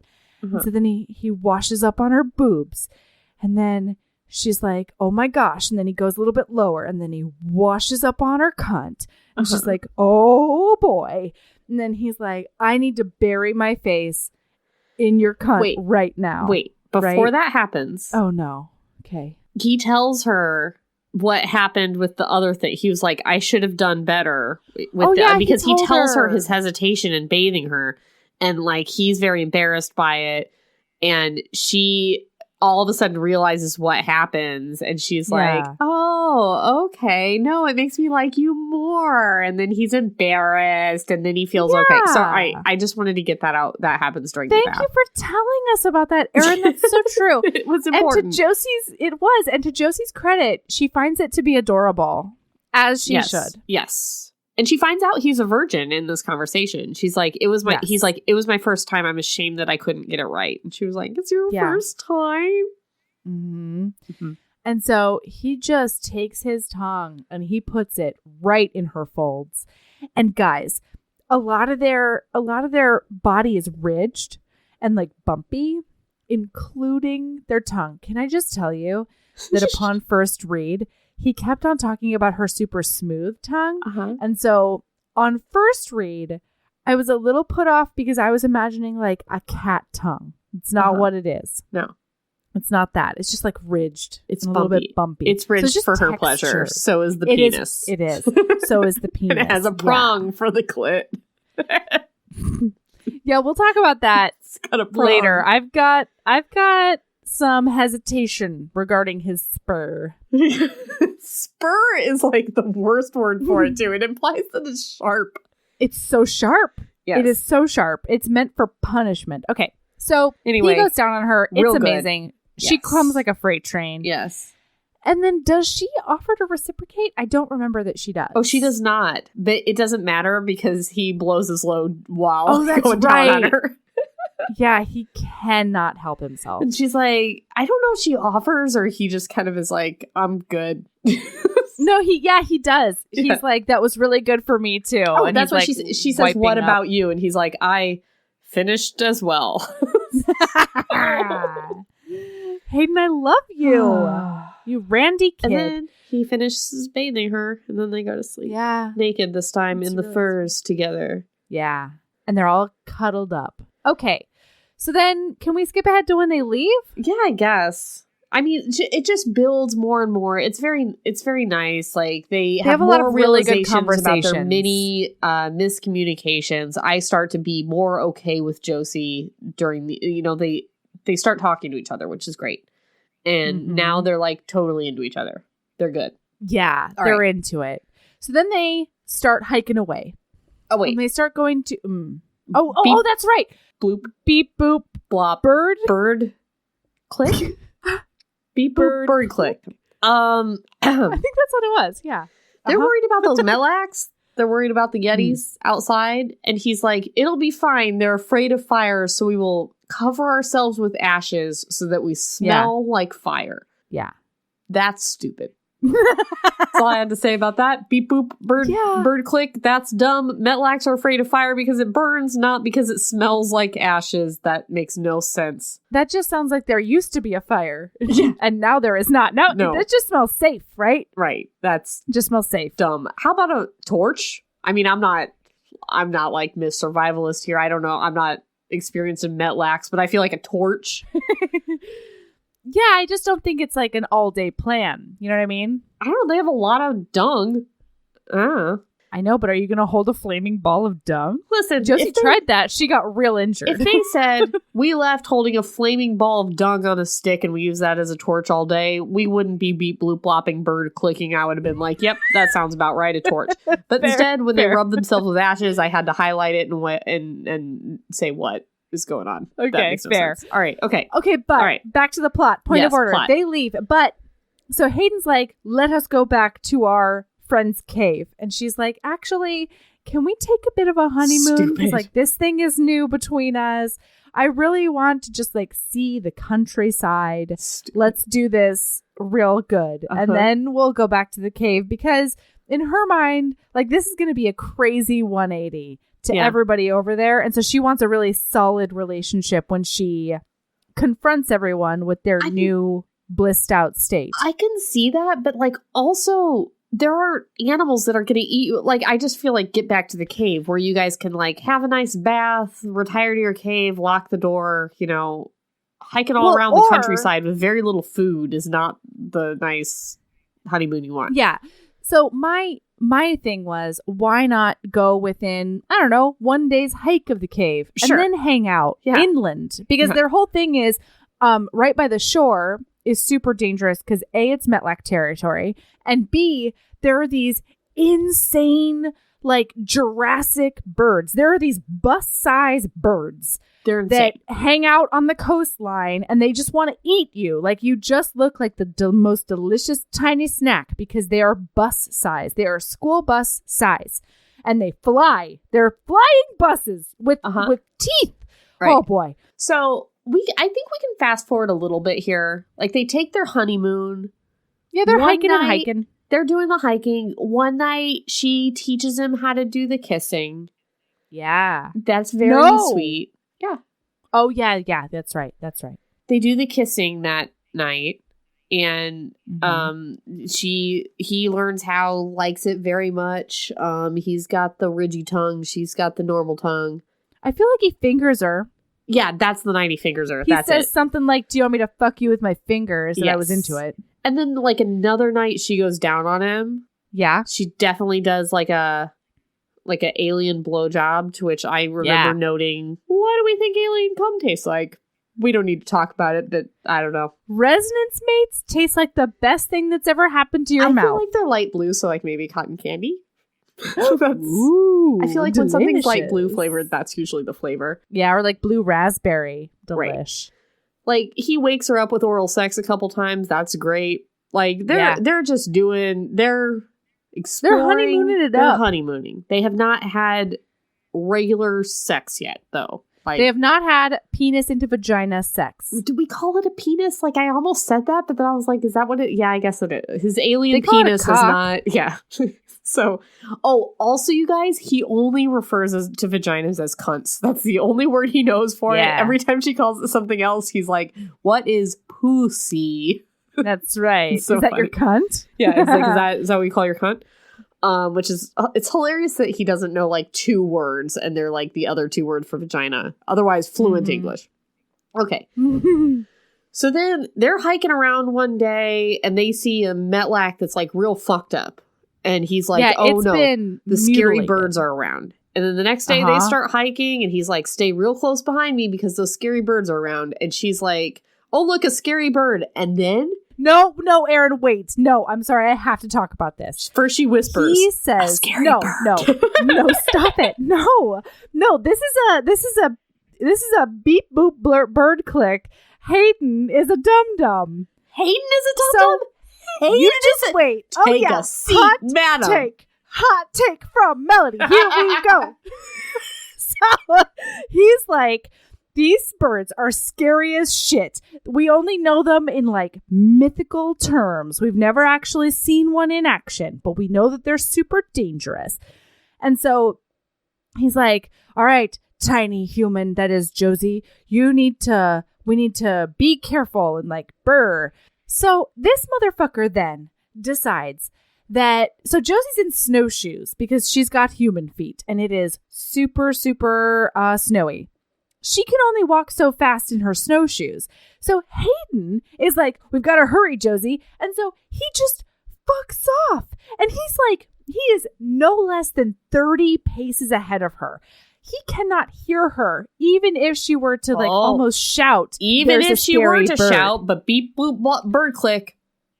I'm taking it over. Whispers. When the bird happens, she sees a big bird, prehistoric bird, Jurassic cloud over her.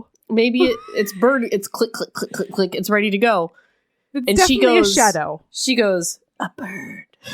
She stops in her tracks, and she's so scared. She's like, Hayden, a bird. She goes, there's a bird up there. She does not. And then she's like, oh, that's not useful. Hayden. But as soon as she yells Hayden, that bird, she gets humped, devours her and swallows her whole. It's so big that it can fit its whole beak around her and then fly back away. So then Hayden, once again, useless as the day is long. Oh. He's a football field away from her. He's not that far. He's like 50 feet away from her. Then he sees this bird take off, and the first thing he does, he doesn't run in her direction. He takes his bone dagger he's out in of that his church belt, in like Venice or Rome or whatever, wherever Edward was, and he's just ready to walk out into the sunshine like a moron when she's still alive up in that bird. And wow. Yeah, he is Romeo. We're talking to the only 3,000 people that understand that reference. No, he is Romeo, not checking her pulse, not seeing if she's breathing. He's just laying over her, literally putting his dagger into his heart. He nicks his breastbone, being like, "No, cannot live without my mate." But then the bird starts. But I mean, it's like, did you kind of love it a little bit though when he was standing there and it was flying away? He was like, "No, what a dumbass! No." He said, he's like, "It's flying away. I cannot fly. Must kill myself." He literally says the word. He's like, "How do I rescue her? It's flying. Hayden cannot fly. I cannot fly. I guess I will have to kill myself." I just love he realizes he cannot fly like a bird. I will say he knows his limitations. So then the bird, it starts to look a little wonky in the sky. It starts dipping a little bit, and then it starts going off to the side, and then it just starts plummeting. And he's like, "Must get to bird." And so he just starts running as fast as he can. He gets to the bird. It's flailing. And so he's like, "You murdered my mate, so I will murder you." So recklessly for somebody who knows that the love of his life is inside of it. Just stabbing. I had a mate. Stab. And I loved her. Stab. You took her from me. Stab. Slash. I think we can all agree that these are all deep stabs and slashes. These are all big stabs. Big stabs, I mean, big granted, slashes. It's a bus-sized bird, so I can't imagine that it's any less than a foot. He's got to go a foot in. You know what I mean? But still. I was just trying to do a Firelight callback. That's all I was trying to do there. I just wanted to say these are big stabs. Remember that? Yes, but he also cuts its throat, which would be a slash. So. All I say is a big stab. All right. Okay. So. All right. And then a bloodstained hand emerges from the belly of the beast. It's a dagger. It's her dagger. She's been carrying her knife in her hand. I'm sorry. One moment. Quote, "A bloodstained hand emerges." No, there's something that pokes out. Read the sentence before that. The thick, blubbery hide over the stomach fights me, and I snarl as I put both of the hands on the handle of my blade and use all my strength to cut deeper, wider. A blood-stained hand emerges. Human fingers reaching and frantic. What do you want?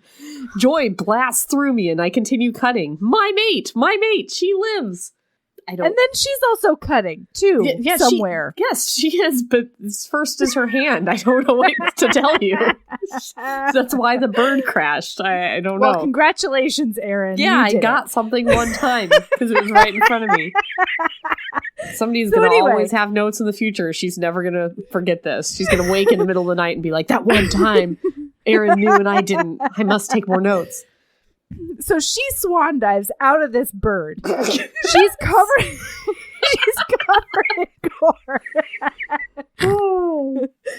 Covered in gore. She's gasping for air. He's holding her with all of his might. And he's like, my mate.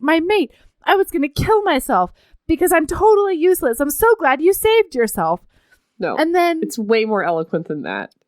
Well, he might also say something like, "I'm so glad that I didn't cut you when I was willy-nilly slashing and stabbing at this bird." His thumb smooth over her rounded cheeks.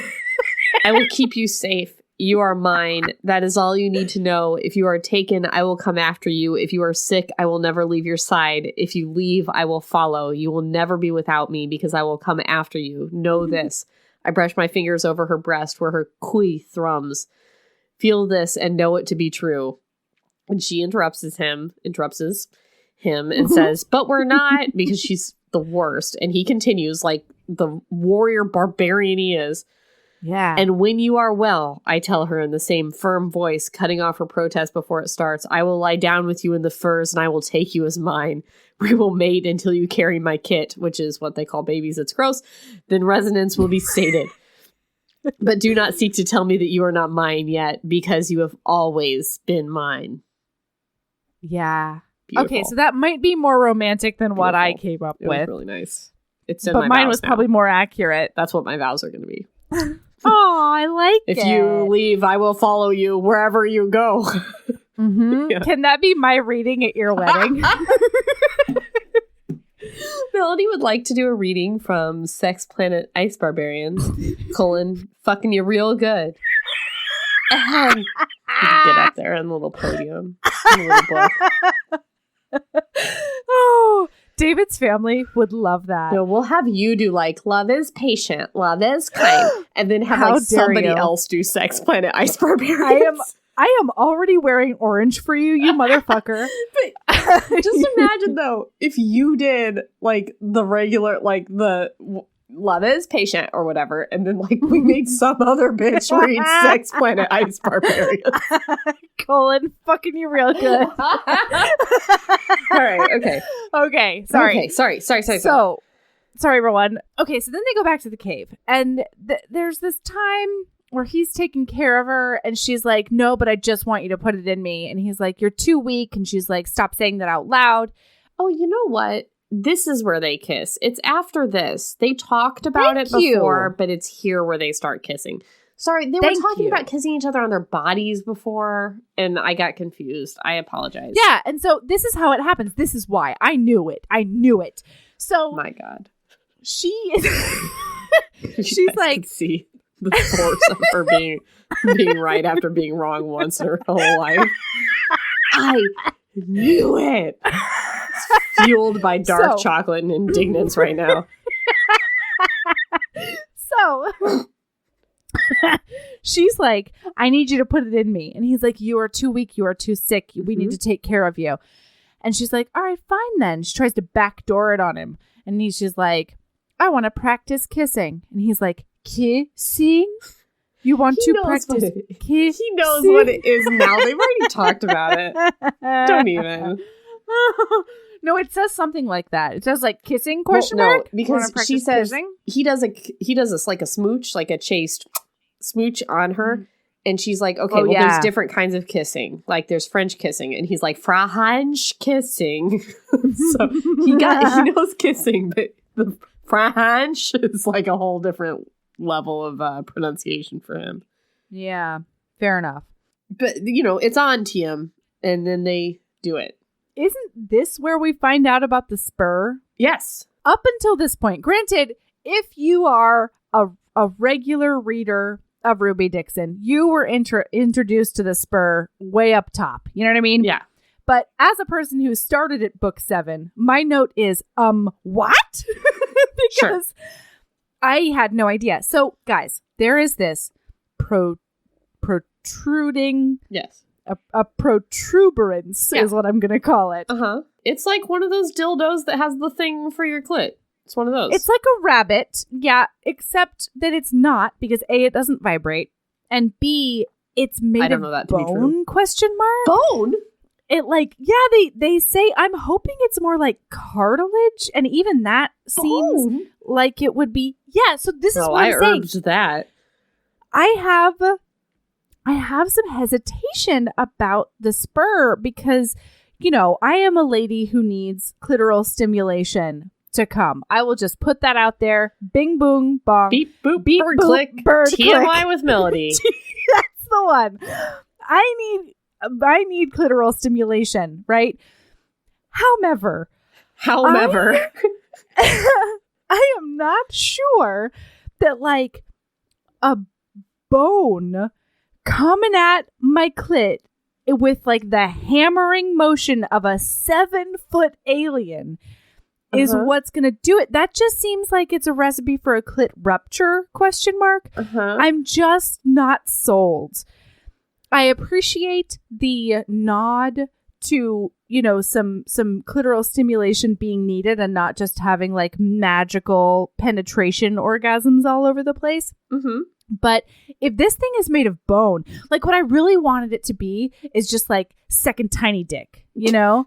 Like it just gets full of blood. Like I want to go on record as no on second tiny dick. No, but I mean, like it's something that's a little bit softer. I want to be very because it's full of blood about my protest. A second tiny dick. No. I mean, as in, like, it's full of blood, not bone. Or, like, maybe if it was cartilage, that could be good. But then it seems like it would hurt him every time it goes ka-tank into my clit. You know what I mean? Yeah. Like, I just don't know how this is going to work. I'm already going to be pretty overwhelmed by his, like, 12-inch penis. Uh-huh. I just don't know. Also, in earlier books, they talk about the fact that they normally, like the aliens can't do doggy style because they both have tails. Mm-hmm. But when the ladies do doggy style with them, it's extra fun because the spur goes into your butthole. Okay. Oh, God. Okay. But again, if it's made of bone, sorry, I don't think I'm into it. I was going to say a different thing, and then I heard what you said after I started talking, and then I had to, like, totally recalibrate my brain. Now there are two periods of my life before I heard that and then after I heard that. Okay. But speaking of the tails and spur penises, remember when I told you about the horrifying kangaroo penis I saw that time on the internet when I Googled kangaroo penises? What had happened I wasn't that horrified by it. Well, are you kidding me? I mean, it's unsettling, but I wasn't like horrified. It is unsettling. But I had Googled kangaroo sex because I was just sitting around one day thinking about kangaroos. And then I wondered how they had sex because the tails are so large and muscular. Oh, and the front, an excellent you can't question. really get to. If you think about the shape of a kangaroo and how they are. Yeah, how do you do that? How do you have sex? So I Googled up, nature video. How do kangaroos have sex? And instead, I got a picture of a kangaroo penis, and it was the scariest thing I've ever seen in my life. No, you forget that I bred pigs in high school. I've seen like the crazy corkscrew dick that's like, pig penises. Yeah, don't Google that kangaroo sex. Also, when I did see the video of the sex, it was not, did not seem, like anyone was enjoying that, and that pleasurable. No. So don't Google that one. You don't care and you don't want to know. Okay, okay, we're back in. They have sex. I'm sorry. What? So they do some sex, and even though I have my hesitancy, I'm hesitant. It works for Josie. It works real good. She loves that spur. The spur does all the magical things to her clit. She has like 17 orgasms. It's great. Yes. And then they are mated for real. It is written. And then they go back to the cave, right? They make it back to the cave. Yes. We just go. Oh, no. I'm sorry. No.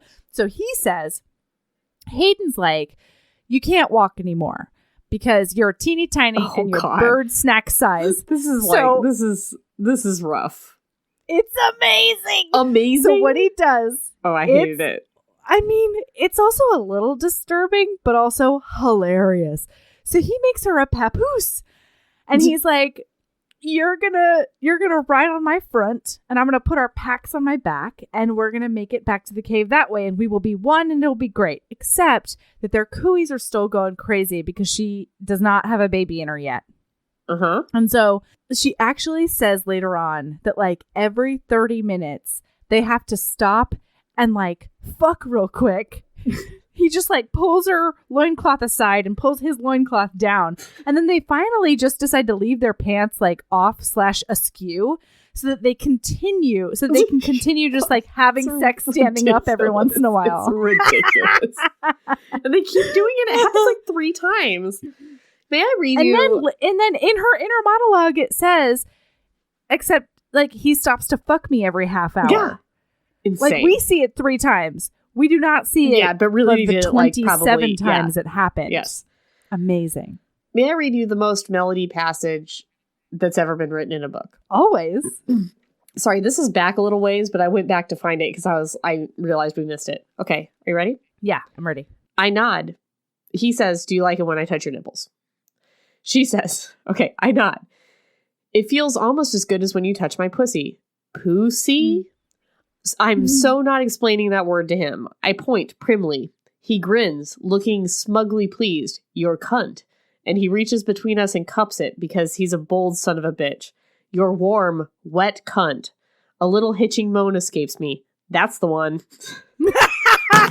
Yeah. That was me throwing my Kindle down.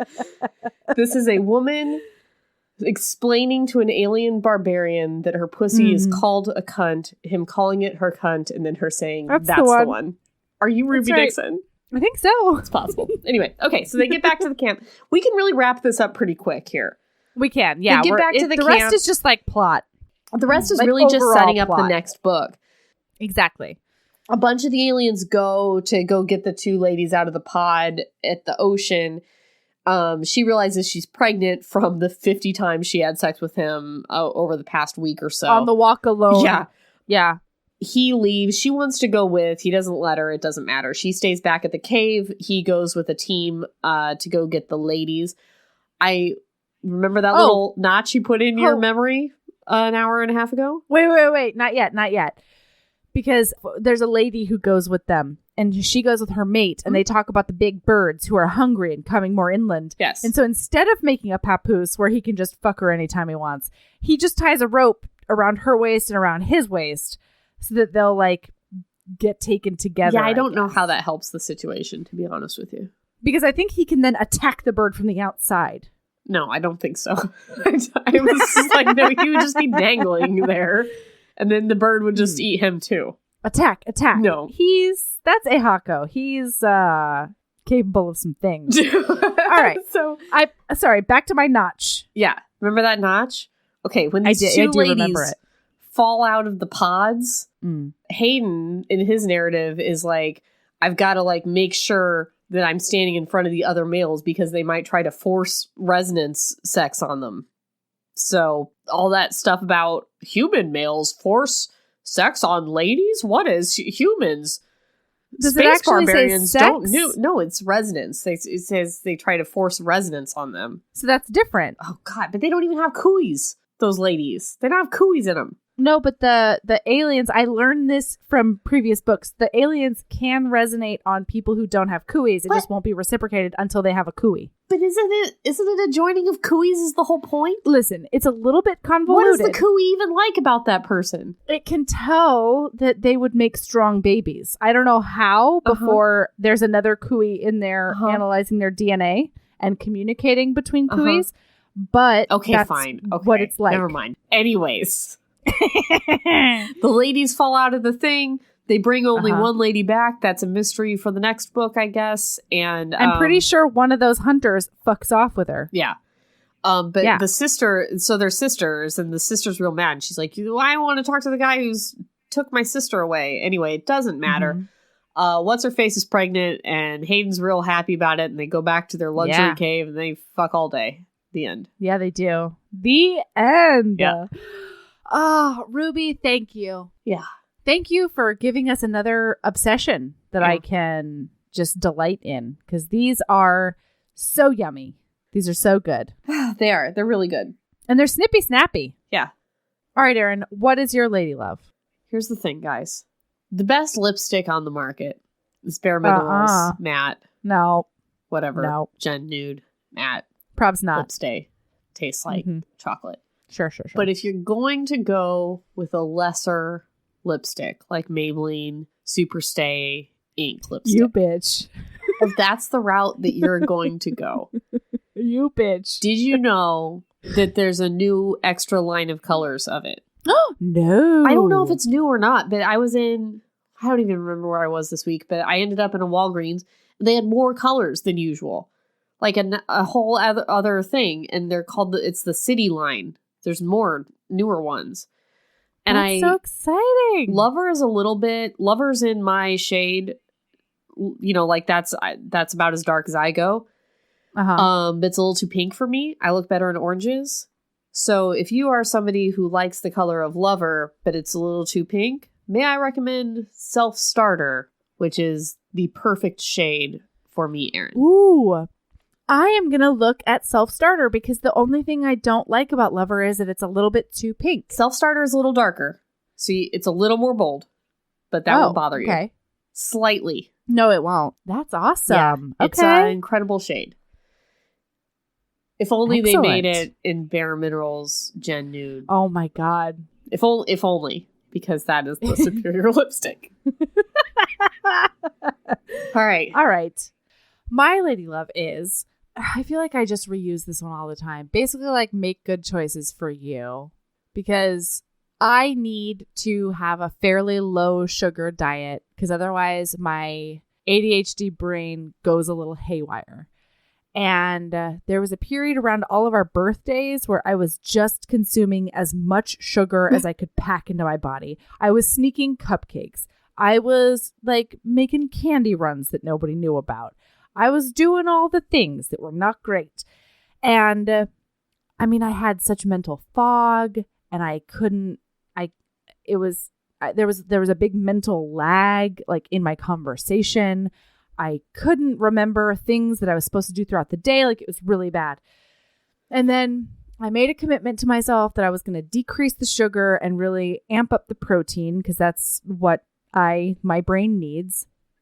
And since then, and also since trying to get back into exercising, because I also need to expend a lot of excess energy so that I don't get stuck in my daydreams all throughout the day, I have been feeling so much better and so much more capable, because when I get in spirals like that then reinforces a lot of my natural negative self-talk that I always have to check myself on. And I knew every time I reached for another cupcake, or I got like a jar of frosting and a spoon, I knew that I was not going to feel better afterwards, but I just kept on spooning out that frosting and doing it really furtively. I was doing it like a squirrel in a little den, because my kitchen is closed off, and so I can hear when people are maybe walking toward me. And so I would like hurry and sneak a spoon of frosting and then like try to put it back really frantically. So because I am a rodent of unusual size. Yes. So anyway, try to really, really check yourself on things that are not going to be helpful. Yeah. So that's my lady love. That's a good one. Yeah. I feel so much better. All right. Yeah. You can find us on Twitter at heaving_bosoms, on Instagram at heaving bosoms, on Facebook, Heaving Bosoms Podcast, on Gmail. If you want to send us an email, heavingbosomspodcast@gmail.com. Mm-hmm. The club, the cult, the group, free except for your possessions, is the Heaving Bosoms Geriatric Friendship Cult. Mm-hmm. What else? We've got merch on Redbubble. If you want a shirt that says TMI with Melody, or a shirt that says Logistics with Erin, or a shirt that says Bing Boong Bong, or whatever your heart desires, you can get it on Redbubble. There are tote bags. Yeah, everything you could ever want. And our Patreon. Oh, and Check out our Patreon.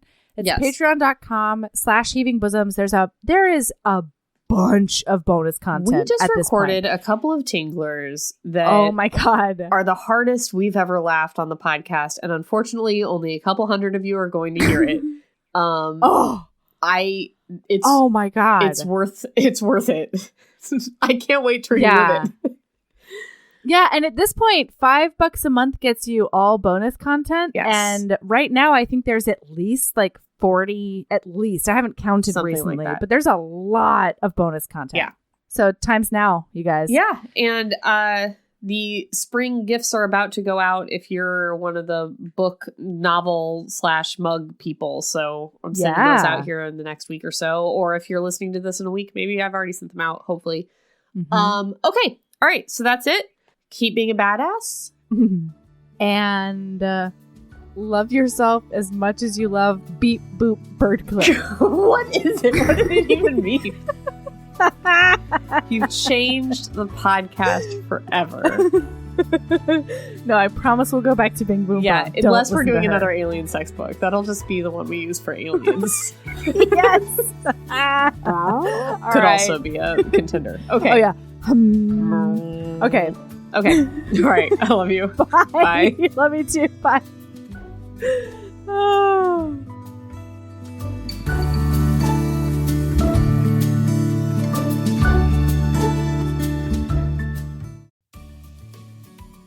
Hey, you.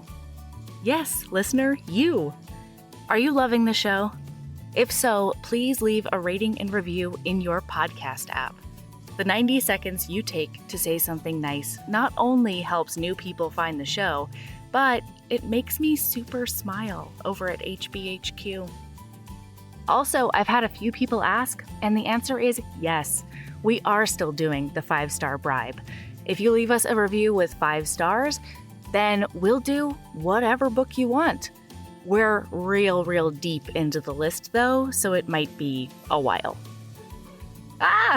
Lilas! Okay, back to the show.